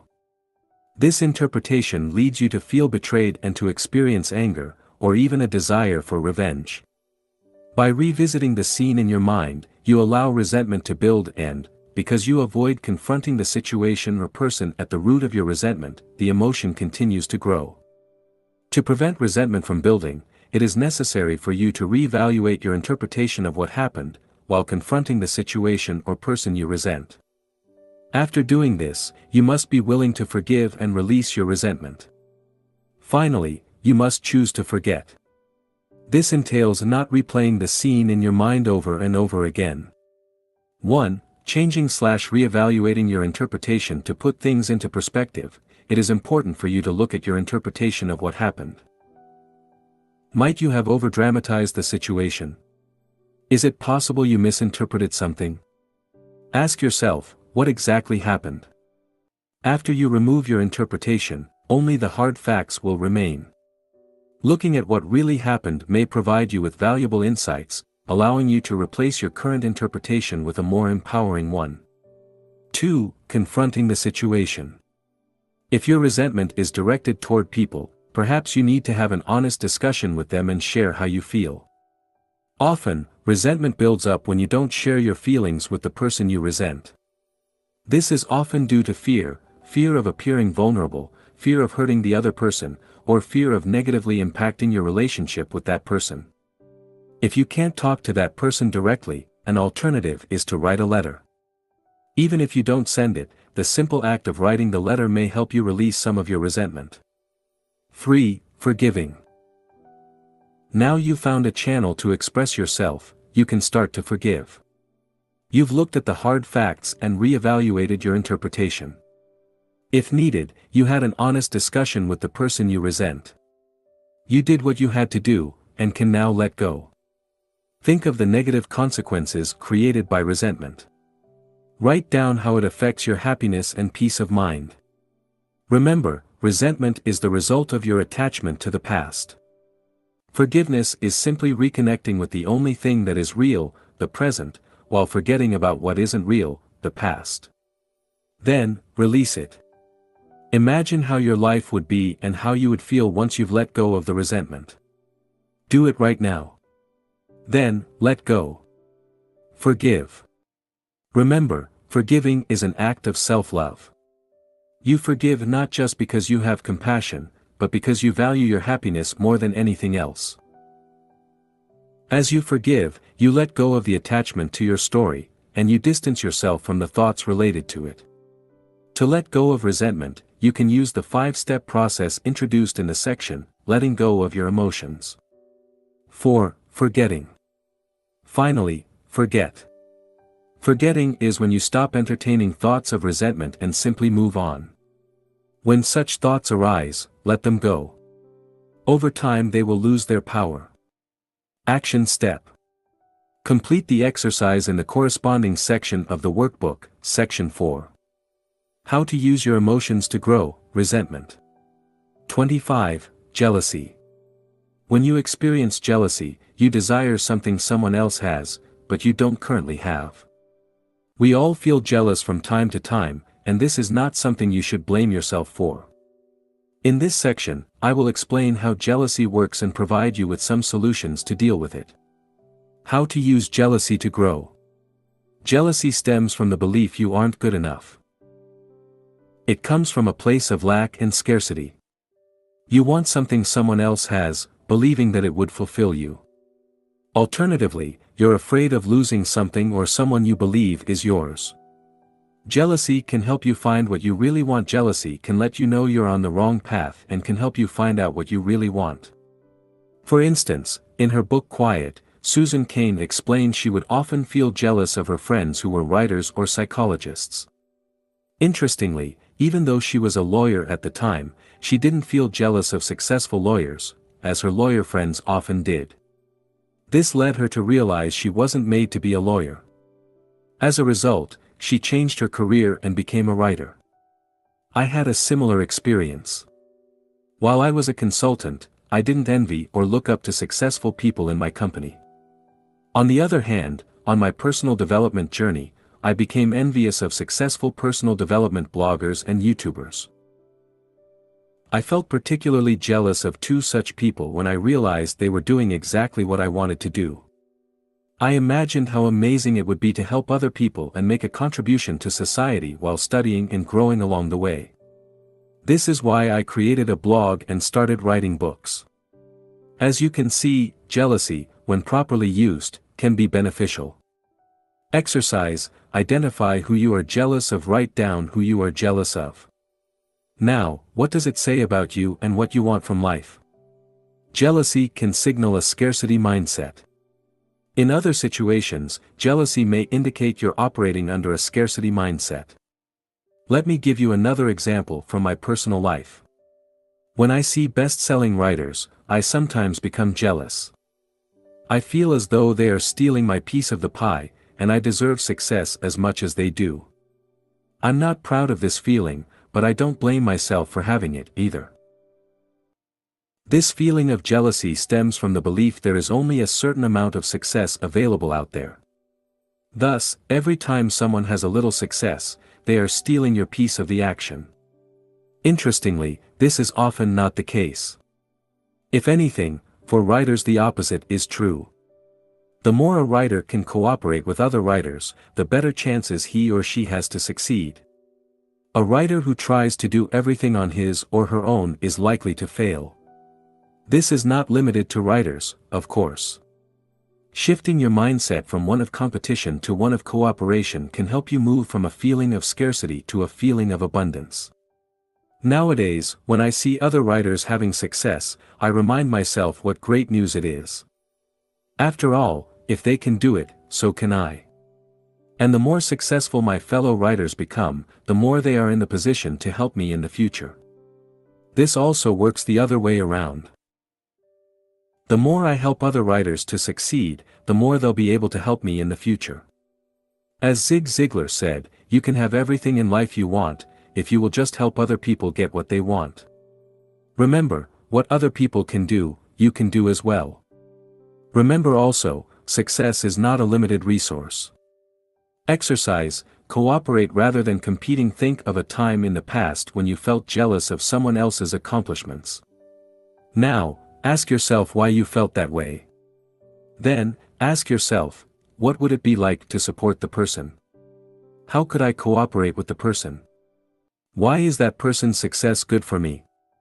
Jealousy may tell you to solve self-esteem issues. Perhaps you're afraid your boyfriend or girlfriend may cheat on you, or leave you for someone else. This usually comes from the belief you aren't good enough, and you need your boyfriend or girlfriend to complete you. Unfortunately, or fortunately, the same way you can't control what people think of you or how they behave, you can't control your loved one's thoughts or behaviors either. Often, the very same desire to control your partner is what pushes them further away. While feeling jealous from time to time is normal, if you're excessively jealous, it is essential you look within you. Your insecurities and fears usually come from a lack of self-esteem and from the fear that you can't or won't be loved. Jealousy may lead to some of the following behaviors: trying to control your partner. You may check your partner's phone or emails or prevent them from going out to see their friends. Testing your partner to see whether he or she loves you. You may expect your partner to behave in a certain way, and when he or she doesn't, you feel betrayed. This stems from the belief that you shouldn't have to tell your partner what you want or need. He or she should be able to guess. Imagining things that aren't there. You make up all sorts of stories in your mind by extrapolating facts. I invite you to refer to the section, Not Being Good Enough, to discover how to develop a healthier self-esteem. Jealousy may signal you to stop comparing yourself with others. One kind of lingering discontent, shared by millions, is the notion that others are happier than they are. I assure you, they are not. If you could only see the secret sorrows of those whose smiles and activities seem to indicate happiness. If you could only see how fervently they wish to be somewhere else, doing something different, being someone other than who they are. Vernon Howard, The Power of Your Supermind. Jealousy often results from comparison with others. It is important to realize this type of comparison is generally as counterproductive as it is biased. Indeed, you seldom compare apples to apples. You look at some of your friends' successes, but you fail to realize this is only part of the picture. While they may seem happy and successful on the surface, it is quite possible they are unhappy or even depressed. The point is, rather than assuming your friends are happier than you are, it is better to assume that you are as happy as they are. Also, guard against looking only at areas in which your friends seem to have it better than you. Perhaps, you focus on the fact they're making more money than you, or have a partner while you are single. Or perhaps you envy them for some of their natural strengths and abilities. The problem here is you fail to make an apple-to-apple comparison. You dismiss your own strengths or qualities which make you feel as though you're not as good as they are. Even worse, you may often compare yourself with several other people. You look at areas in which they are successful and then you look at your own life to see how well you compare. Of course, not very well.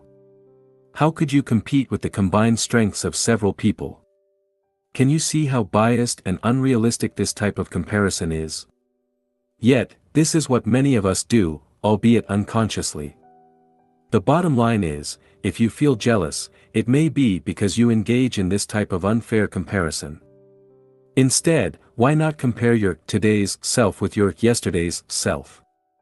After all, the only thing you can do is to try to be better than you were yesterday, last month, or last year. Because we all start with different circumstances, skills and personalities, there is no such thing as a fair comparison. Exercise: compare apples to apples. This exercise will help you compare yourself to others more fairly. Select someone you often compare yourself with. Write down all the things you're doing better than that person. Action step: refer to the exercises in the corresponding section of the workbook, Section 4. How to use your emotions to grow: jealousy. 26. Depression. The hardest thing about depression is that it is addictive. It begins to feel uncomfortable not to be depressed. You feel guilty for feeling happy. Pete Wentz, musician. Non-clinical depression occurs when you're not where you want to be in life, you have lost any hope to ever be, and can't accept it. This might happen after a tragic event in your life or more progressively as some aspects of your life slowly fall apart. Depression results from feeling hopeless in one or several areas of your life. Here are some examples: you lost your job and have no hope of finding a new one to match your expectations. You're sick and have no hope to recover as well as you would like to. You are divorced from your partner and can only see your kids once in a while. You have little hope of finding a suitable partner. You're in so much debt that it seems as though you'll never get out of it. You suffered a bereavement. While the events above are tragic, depression can also be created out of more ordinary, less severe events. For instance, some people may spend so much time dwelling on the past or worrying about the future they eventually become depressed. This may happen even though no significant events have occurred in their lives. It is essential to remind yourself that depression, like other emotional states, is neither good nor bad, it just is. You are not your depression. You existed before it, you exist during it, and, all things being equal, you will exist after it. Depression is an active process. While it may seem as though depression is happening to you, it is, in fact, created by the negative thoughts you identified with. Thus, you do have some responsibility in creating your depression. Does it mean you should feel guilty or beat yourself up for being depressed? Of course, not. Never. In fact, you should never beat yourself up for any of the emotions you feel. That would be pointless. What it means, however, is that, because you've played a part in creating your current emotional state, you also have the power to get out of it. And that's great news, right? Remember Dr. David K. Reynolds' first-hand experience with depression? He wrote the following: depression can be created by sitting slouched in a chair, shoulders hunched, head hanging down. Repeat these words over and over: there's nothing anybody can do. No one can help. It's hopeless.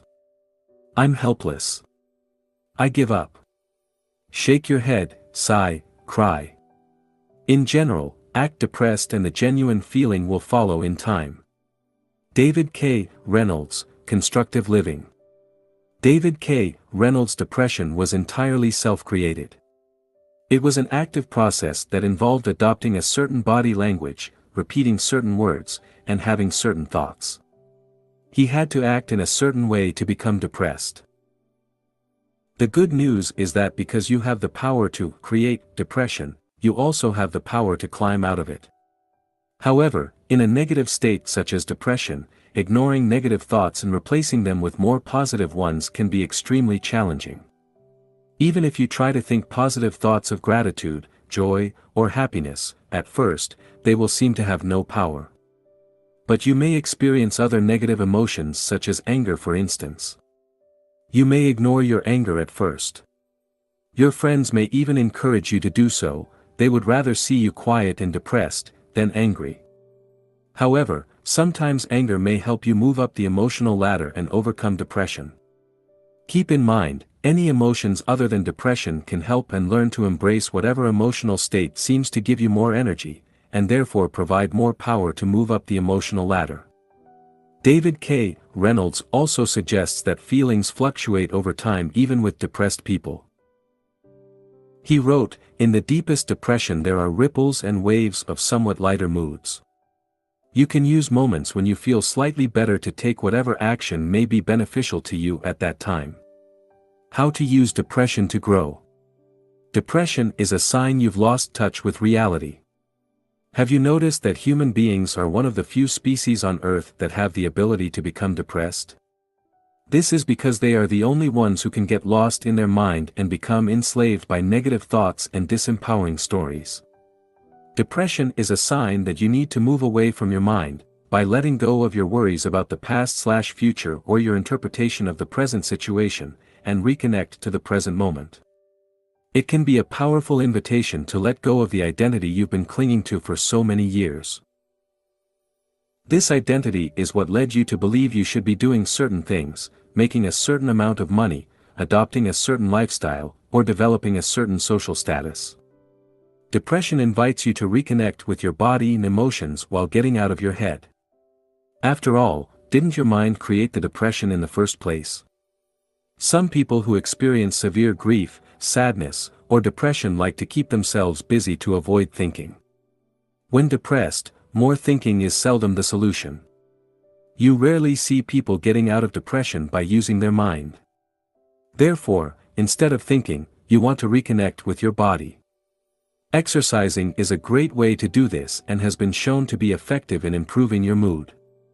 For additional information, refer to the section, The Benefits of Exercising. In some rare cases, severe depression can lead people to separate from their mind. When this happens, their story suddenly drops. Apparently, this is what happened to Eckhart Tolle, as he recalls in his book, The Power of Now. He had a sudden awakening and his mind stopped.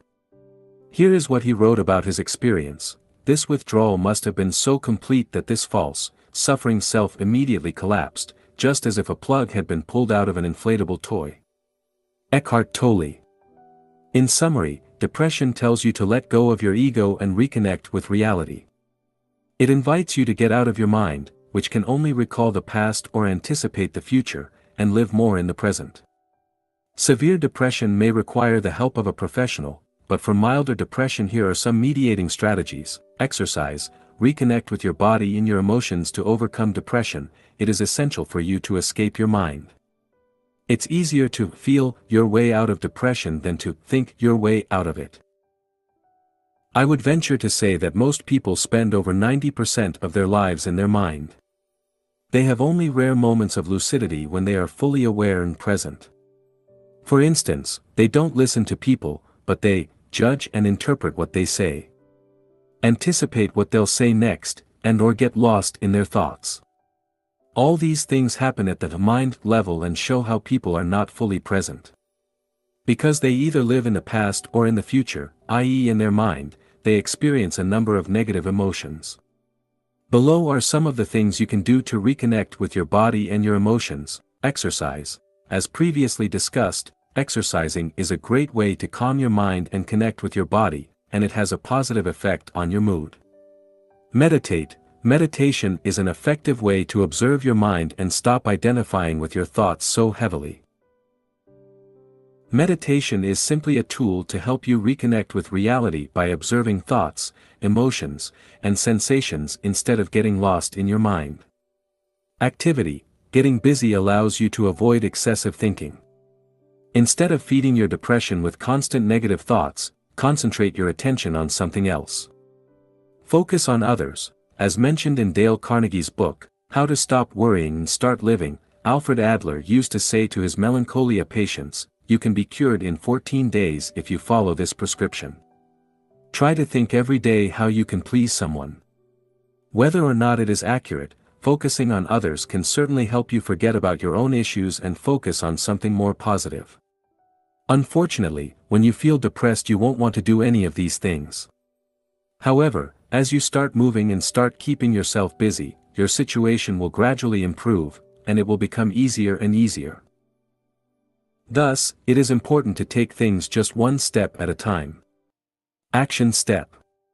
Refer to the exercises in the corresponding section of the workbook, Section 4. How to use your emotions to grow, depression. 27. Fear/discomfort. Life always begins with one step outside of your comfort zone. Shannon L. Alder, inspirational author. Whenever we try something new, we experience anxiety. We are afraid of the unknown. This is why we like to maintain our daily routine and stay within our comfort zones. From our brain's point of view, this makes perfect sense. If our current habits allow us to be safe and avoid any potential threat to our survival, or the survival of our ego, why bother changing them? This explains why we often keep the same routine, or have the same thoughts over and over. It is also why we may experience a lot of internal resistance when trying to change ourselves. Thus, when we try to move beyond our comfort zones, we experience fear and distress. Now, do we want to stay in the same place most of our lives and avoid taking any risks, or do we want to pursue our dreams and see what we are truly capable of becoming? We have to remember, most of our fears are a threat only to our ego, not to our survival. Generally, they aren't physical threats, but imaginary ones. If we play it safe, we risk missing out on life, and we may regret it later. Below are common fears you may experience: fear of rejection, you're afraid of being rejected. This may be physical rejection from a specific group, but it is generally more subtle. For instance, you may be afraid of making a comment people could disapprove of, asking someone out and being turned down, or sharing your work and being criticized for it. Fear of failure, you're afraid of failing. This usually comes from the deepest fear of not being good enough, i.e., you are afraid of being ridiculed and believe that failure will erode your self-esteem. Fear of loss, human beings have an aversion to loss, which is why we are often more motivated to prevent a loss than to secure a gain. Fear of disturbing, you're afraid of disturbing people. Perhaps due to the belief you're not important enough. As a result, you may feel reluctant to affirm yourself for fear of appearing selfish. Fear of success, you're afraid of success. You may worry you won't be able to sustain it with all the added pressure on your shoulders. How to use fear to grow. The fear of doing something new is often a sign you should go ahead and do it anyway. This indicates a great opportunity for personal growth. Fear, as with any other emotion, only exists in your mind. This is why we often realize what a fool we've been after we've completed something we were initially wary of starting. People who end up reaching their wildest goals often do so because they are willing to leave their comfort zone. Over time, they learn to be comfortable with the uncomfortable. Picture one thing you were once afraid to do, that is now no big deal for you. For instance, I bet you were scared the first time you drove, or on your first day at work. Now, didn't you get used to it? The truth is, people have the formidable ability to learn. The key is to grow accustomed to experiencing discomfort once in a while. By not facing your fears on a regular basis, you will greatly limit your potential for development. Staying inside your comfort zone can also erode your sense of self-esteem as, in the back of your mind, you know you're not doing what you're supposed to do. There is a law in nature: things either grow or die. The same goes for human beings. When humans don't move beyond their comfort zone, they start dying inside. Don't let that happen to you. As Benjamin Franklin said, some people die at 25 and aren't buried until 75. Make sure "some people" doesn't include you. Taking action. The first step to move out of your comfort zone is to realize even the most successful people on earth feel fear. Courage is not the absence of fear, it is taking action despite the fear. Courage is realizing fear is not going to go away and doing what you want to do anyway. Without fear, there is no courage. As you face fear on a regular basis, you cultivate courage and turn it into a habit. You don't need to avoid fear or numb yourself to it before you can take action. Instead, you must accept the fact that fear won't go away and get used to it. Then, you must decide to take action. Exercise, move out of your comfort zone. To start moving out of your comfort zone, you can ask yourself, what is the one thing I should be doing, but fear has made me procrastinate over? Once you do that one thing, you'll likely experience a sense of pride and of being alive. This is a sign you're on the right track. See it as the reward your brain gives you for moving beyond your comfort zone. Action step. Refer to the exercises in the corresponding section of the workbook, Action 4. How to use your emotions to grow, fear/discomfort. 28. Procrastination. Only put off until tomorrow what you are willing to die having left undone. Pablo Picasso. Procrastination is largely an emotional issue. While there are effective techniques to deal with procrastination, for the most part, learning to manage your emotions properly is the key to overcoming your tendency towards delayed action. Why you procrastinate. There are different reasons why people procrastinate. Below are some of them. The task is boring, the task is seen as unimportant, the task is too challenging, or perceived as such, you're afraid you'll do a poor job, or you are habitually lazy. Imagine if the task was lots of fun, perceived as important, and so easy you couldn't fail, would you procrastinate? I believe fear is the main reason people procrastinate. Afraid they'll do a poor job, people would rather put off a task.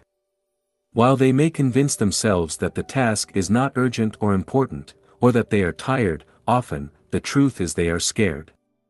Note that procrastination isn't in itself a sign you are lazy or something is wrong with you. We all procrastinate. However, if you regularly suffer from procrastination, it may indicate you either have self-esteem issues, or you lack self-discipline. How to use procrastination to grow. Procrastination might suggest you believe too much in what your mind is telling you. Instead of being the master of your mind, you've become its slave. This comes at the cost of not living the life you want, not accomplishing your dreams, and experiencing low self-esteem, guilt, and unhappiness. Remember, when your mind tells you, you're tired. Let's rest, or let's do it tomorrow, it's not an order. You don't have to follow it. You aren't your emotions. Neither are you your mind. No matter what thought may cross your mind, you can choose to either accept it, or ignore it. Now I would like to share a 16-step process to overcome procrastination. Don't worry, it's not as complicated as it might first appear. How to crush procrastination in 16 simple steps. 1. Understand what's hidden behind procrastination. The first step is to understand why you procrastinate. As we've discussed previously, there are specific reasons behind procrastination. Usually, it has to do with fear, and the mind tells you the best way to avoid fear is simply to do nothing. In other words, to procrastinate. Another reason you procrastinate is because the task is difficult. You want to avoid pain as much as possible and maximize pleasure. This is how your brain works. You may also procrastinate because you lack motivation. This happens when the task you work on isn't part of a bigger vision that excites you. If you lack motivation, ask yourself why. Then, consider the following solutions: delegate the task, eliminate the task, reframe the way you perceive the task to make it part of a bigger, and more exciting, vision, restructure the task so that it becomes easier, or just get started. See Step 13. Spend time identifying all the reasons behind your procrastination. Be honest with yourself. 2. Remind yourself of the cost of procrastination. Procrastination is not a minor issue and comes with severe consequences. The direct consequence of procrastination is that you'll achieve far less than you could during your time spent on Earth. The indirect consequence of procrastination is that you may feel bad about yourself. You may blame yourself for not doing what you know you should be doing, which erodes your self-esteem and creates unnecessary worries. Exercise, the cost of procrastination. Now, take a sheet of paper and write down what procrastination costs you. How does it affect your peace of mind? Your self-esteem? Your ability to achieve your dreams? The more you're sick and tired of procrastination, the more likely you will be to actually do something about it. 3. Uncover your story. The third step to overcome procrastination is to identify the story behind it. What are you telling yourself when you feel the urge to procrastinate? What thoughts cross your mind? What excuses do you use? Some common excuses are, I'm too tired, I'll do it tomorrow, I'll do a poor job, and or it's not really important. Let's address some of these excuses right away. I'm too tired. While that may be true, you must realize you're not your mind. You don't need to listen to your mind. Navy SEAL, David Goggins, uses the 40% rule. This rule states that, even when you think you can't take it anymore, you're using only 40% of your brain's capacity. The bottom line is you have great reserves of energy you can tap into when you feel tired. Therefore, working 2 hours on your side business after work isn't going to kill you. I'll do a poor job. If you schedule a task for today, it means you believe you can do it. Thus, the fear of doing a poor job isn't the issue here. After all, if you think you'll do a poor job today, what makes you think you'll do a better job tomorrow? You most likely won't. That's just a story you're telling yourself. I'll do it tomorrow. Doing it tomorrow might not be a big deal. However, if you can't discipline yourself to finish today's tasks, what are the chances you will design your ideal life in the future? Remember, disciplining yourself to complete the task in front of you is, ultimately, what will allow you to create your future life. Time, effort, and self-discipline are required to create anything of value in your life. It's not really important. Even if that is true, not completing a task you scheduled creates an open loop. Then, somewhere in the back of your mind you know that you still have to complete that task. If you keep putting off tasks, you'll soon start losing motivation. At some point, you may even end up feeling stuck without knowing why. Exercise, write down your excuses. Start becoming aware of all the excuses you come up with. Write them down, then, address them one by one. They control you because you let them to. Commit to addressing them. 4. Rewrite your story. Look at your excuses. Are you too tired? Do you lack time? Are you trying to do everything perfectly? Now you've identified your story, create a new, more empowering story to neutralize your old excuses. See the examples below. I don't have time for that. I find and make time for whatever I'm committed to. I'm too tired. I have control over my mind and I have more energy than I imagine. When I schedule a task, I complete it. Then, create affirmations or mantras around your new story. Repeat them to yourself every morning and throughout the day until they become part of your identity. Remember, procrastination is a habit. You want to reprogram your mind and implement a new habit, the habit of working on the tasks you schedule whether you feel like it or not. For more, refer to the section, Conditioning Your Mind. 5. Clarify your why. Procrastination is often due to a lack of motivation. When you're excited about a goal, you don't run away from it, do you? No. You can't wait to work on it. Look at the tasks you regularly procrastinate over. Why is that? How can you make these tasks part of your vision to make you feel more motivated? Can you adjust these tasks? Can you learn something from these tasks? Can you envision yourself feeling proud of yourself as you complete these tasks? The stronger your reason, your why, the easier it will be for you to overcome your tendency to procrastinate. 6. Identify the ways you distract yourself. The next step is to notice all the ways you distract yourself. What are your own ways to procrastinate? Is it going for a walk? Watching videos on YouTube? Drinking coffee? Or perhaps reading books on how to overcome procrastination? Unless you're aware of all the ways procrastination manifests in your life, you'll have a hard time overcoming it. Exercise, make a list of all the ways you procrastinate. Take a couple of minutes to write down all the way you procrastinate using the free workbook. 7. Stay with the urge. As you feel the urge, stay with the emotion. How do you feel? Allow yourself to feel the emotion. Don't judge yourself. Don't blame yourself. Just accept what is. As you do so, you'll gain more control of your mind. Refer to the chapter on letting go of your emotions for more information. 8. Record everything you do to assess your productivity and gather insights on ways you procrastinate. record everything you do in a notebook. Do it for 1 week. Each time you switch from one activity to another, write it down. Make sure you write how much time you spend on each task. By the end of the week, you'll know how much time you spend doing real work and how much time you spend distracting yourself. Be careful, you might be shocked. 9. Set a clear intent behind everything you do before working on a task. Make sure you know exactly what needs to be done. Ask yourself, what am I trying to accomplish here? What will the end result look like? This way, you'll avoid giving your mind room to create excuses. 10. Prepare your environment. Your mind doesn't like what's difficult. It wants things to be easy.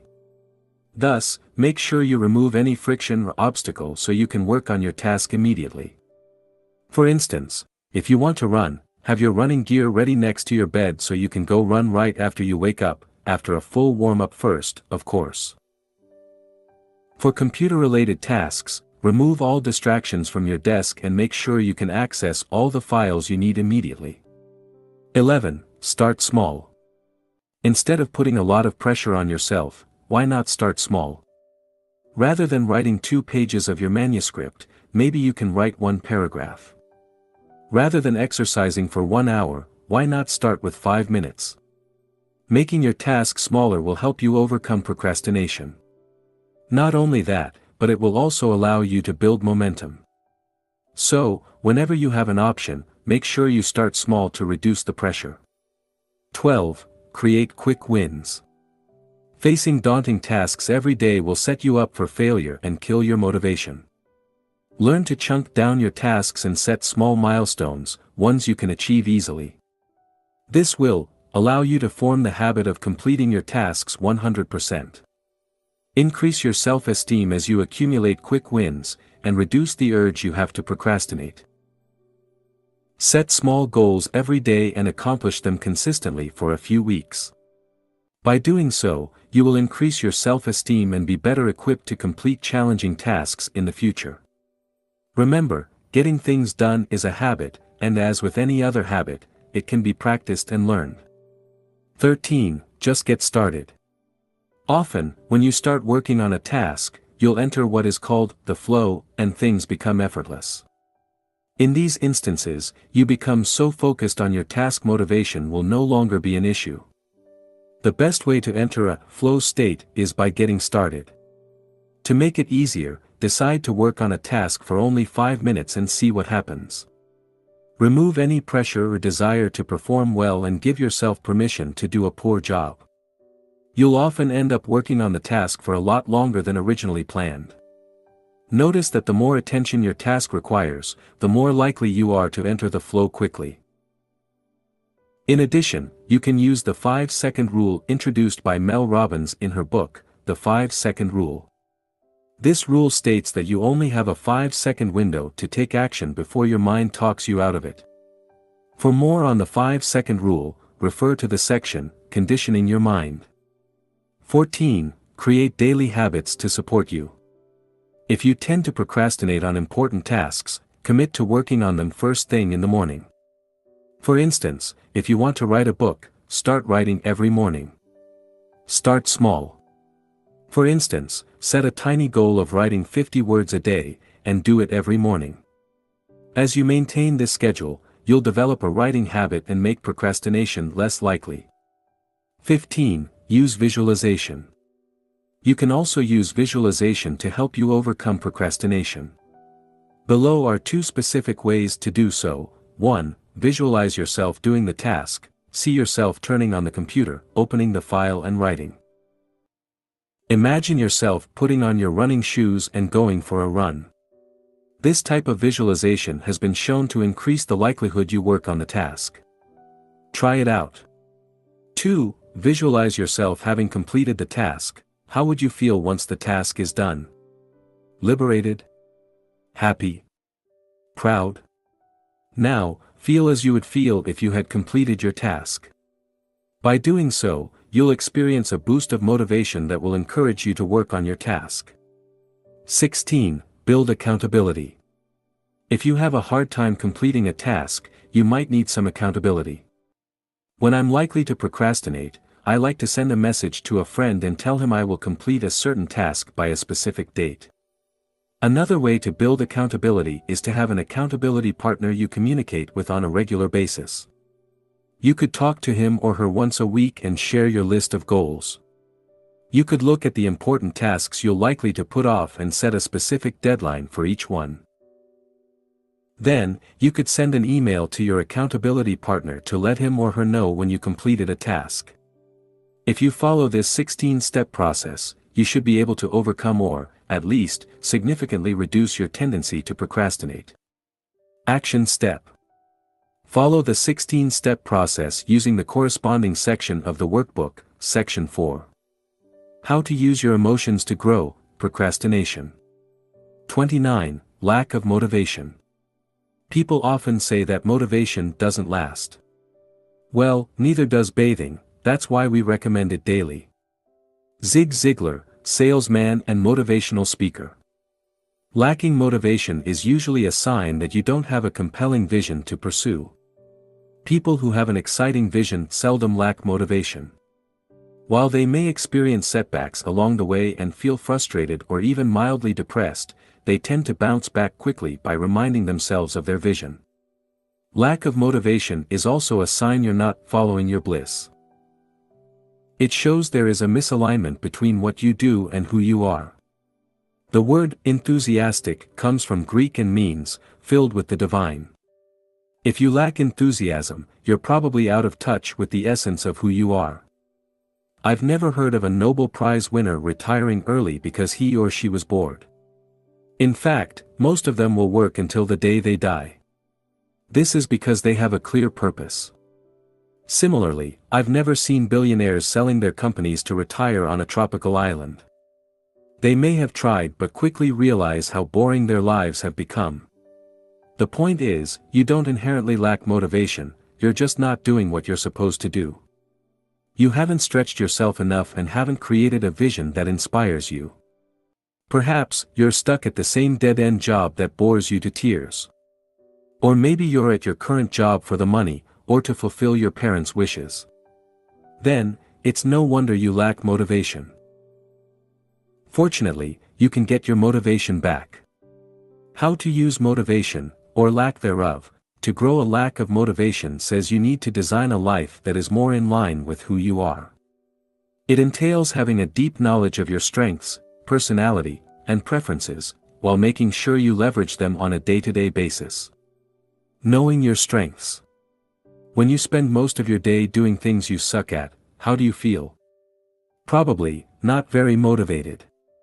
Sadly, many people are stuck in jobs that do not allow them to use their strengths. As a result, they keep struggling, and keep wondering if their fate is to suffer the same way for the next 40 years. I've experienced firsthand the difference between working at a job you suck at, and working on something you love and feel good at. I can attest that the level of motivation and energy you have when you do what feels right to you can be extraordinary. Have you noticed you tend to like the things you're good at? You may not necessarily enjoy the task in itself, but receiving positive feedback gives you a sense of pride and make you feel good about yourself. Now, if you were constantly reminded what a poor job you're doing, would you still love that same task? The point is, there are things you are good at as well as things you enjoy doing. Once you identify the tasks you're good at and spend as much time as you can on them, you'll feel more motivated. You may even find yourself enjoying tasks you would never have imagined simply because you're good at them. To be able to focus on your strengths, you may have to redesign your current job description, change jobs within the same company, or change your career altogether. Remember, if every second of the day is a struggle, you're probably not doing what you're supposed to do. You have strengths and your job is to find them. Knowing your personality. This is somewhat related to the previous point since your personality partially determines what you're good at. For instance, if you're an introvert, you're likely to take different career choices than if you were an extrovert. You may prefer spending most of your time alone or in small groups and may stay away from jobs that require you to interact with clients all day long. You may find yourself performing better in a quiet environment. Your core values will also affect your level of motivation. Perhaps, independence is vital for you. If so, being self-employed might be a better idea than having a 9-to-5 job. Or maybe you like novelty and want to be learning constantly. If so, doing the same repetitive job might not bring you much satisfaction. Knowing what motivates you. Sometimes you lack motivation because you set a goal in a way that doesn't inspire you. While the goal may be something you genuinely want, the way you frame it, or work on it is just not motivating you. Let's say you want to lose weight.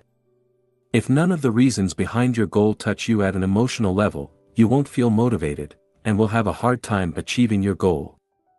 Thus, your job is to find out what losing weight will do for you. Ask yourself why you want to lose weight. Keep asking yourself why until you find something that resonates with you at an emotional level. Remember, you seldom want to lose weight because it's the right thing to do. You want to lose weight because it will make you feel a certain way. This is the meaning you give to losing weight, and you must get it right if you want to succeed. Now, you can also ask yourself why you don't want to lose weight. It may help you uncover the reasons why you're struggling losing weight. If you overeat because it makes you feel good, you need to ask why is that? Is it a habit? Is it because you're stressed? Is it because of your environment? Is it a way to escape from something?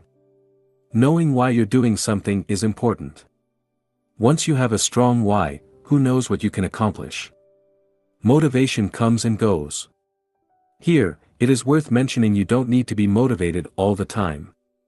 Motivation comes and goes. There is no need to beat yourself up when you feel uninspired. To help you take action when you lack motivation, it is important to have a system that allows you to stay on track with your goals. Build the self-discipline needed to do things and you don't feel like it, and have self-compassion and love yourself instead of blaming yourself for everything that goes wrong in your life. Putting a system in place means having a daily routine that allows you to move toward your goal. For instance, it could be working on a task for a certain amount of time first thing in the morning. Sticking to that ritual every day is one way to build self-discipline.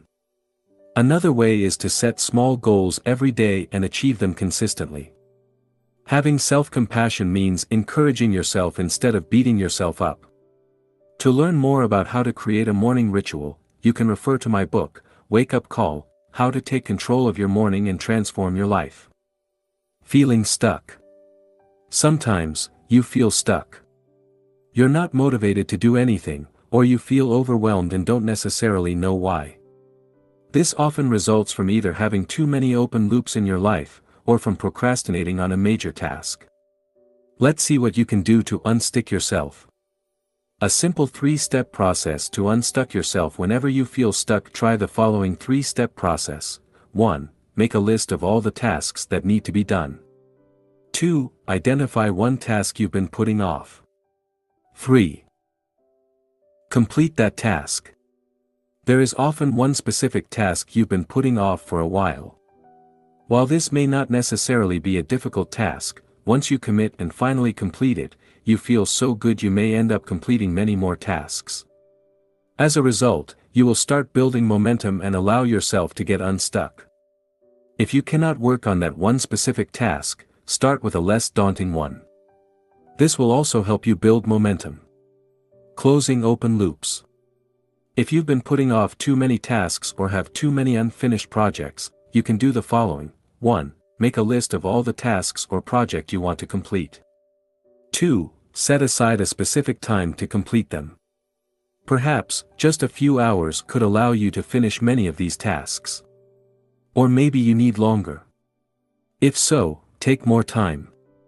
3. For bigger projects, in the next few days or weeks, focus on only one project until it is complete. 4. Reschedule, delegate or abandon some of your projects. To learn how to get your motivation back, you can refer to the second book in the Mastery series, Master Your Motivation. Action Step. Refer to the exercises in the corresponding section of the workbook. Section 4. How to use your emotions to grow: lack of motivation. Conclusion. Thank you for purchasing this book. My sincere hope is that it helped you make sense of your emotions and gave you the tools you need to start taking better control of them. Remember, the quality of your emotions determines the quality of your life. Therefore, learning how to change yourself and your environment to experience more positive emotions is essential for your well-being. Let's face it. You'll keep experiencing negative emotions throughout your life, but, hopefully, each time you'll remind yourself that your emotions are not you and will learn to accept them as they are before letting them go. You're not sad, depressed, jealous or angry, you are what witnesses these emotions. You are what remains after these temporary feelings fade away. Your emotions are here to guide you. Learn as much as you can from them, and then let them go. Don't cling to them as if your existence depends on them. It doesn't. Don't identify with them as though they define you. They don't. Instead, use your emotions to grow and remember, you are beyond emotions. How could you not be? They come and go, but you stay. Always.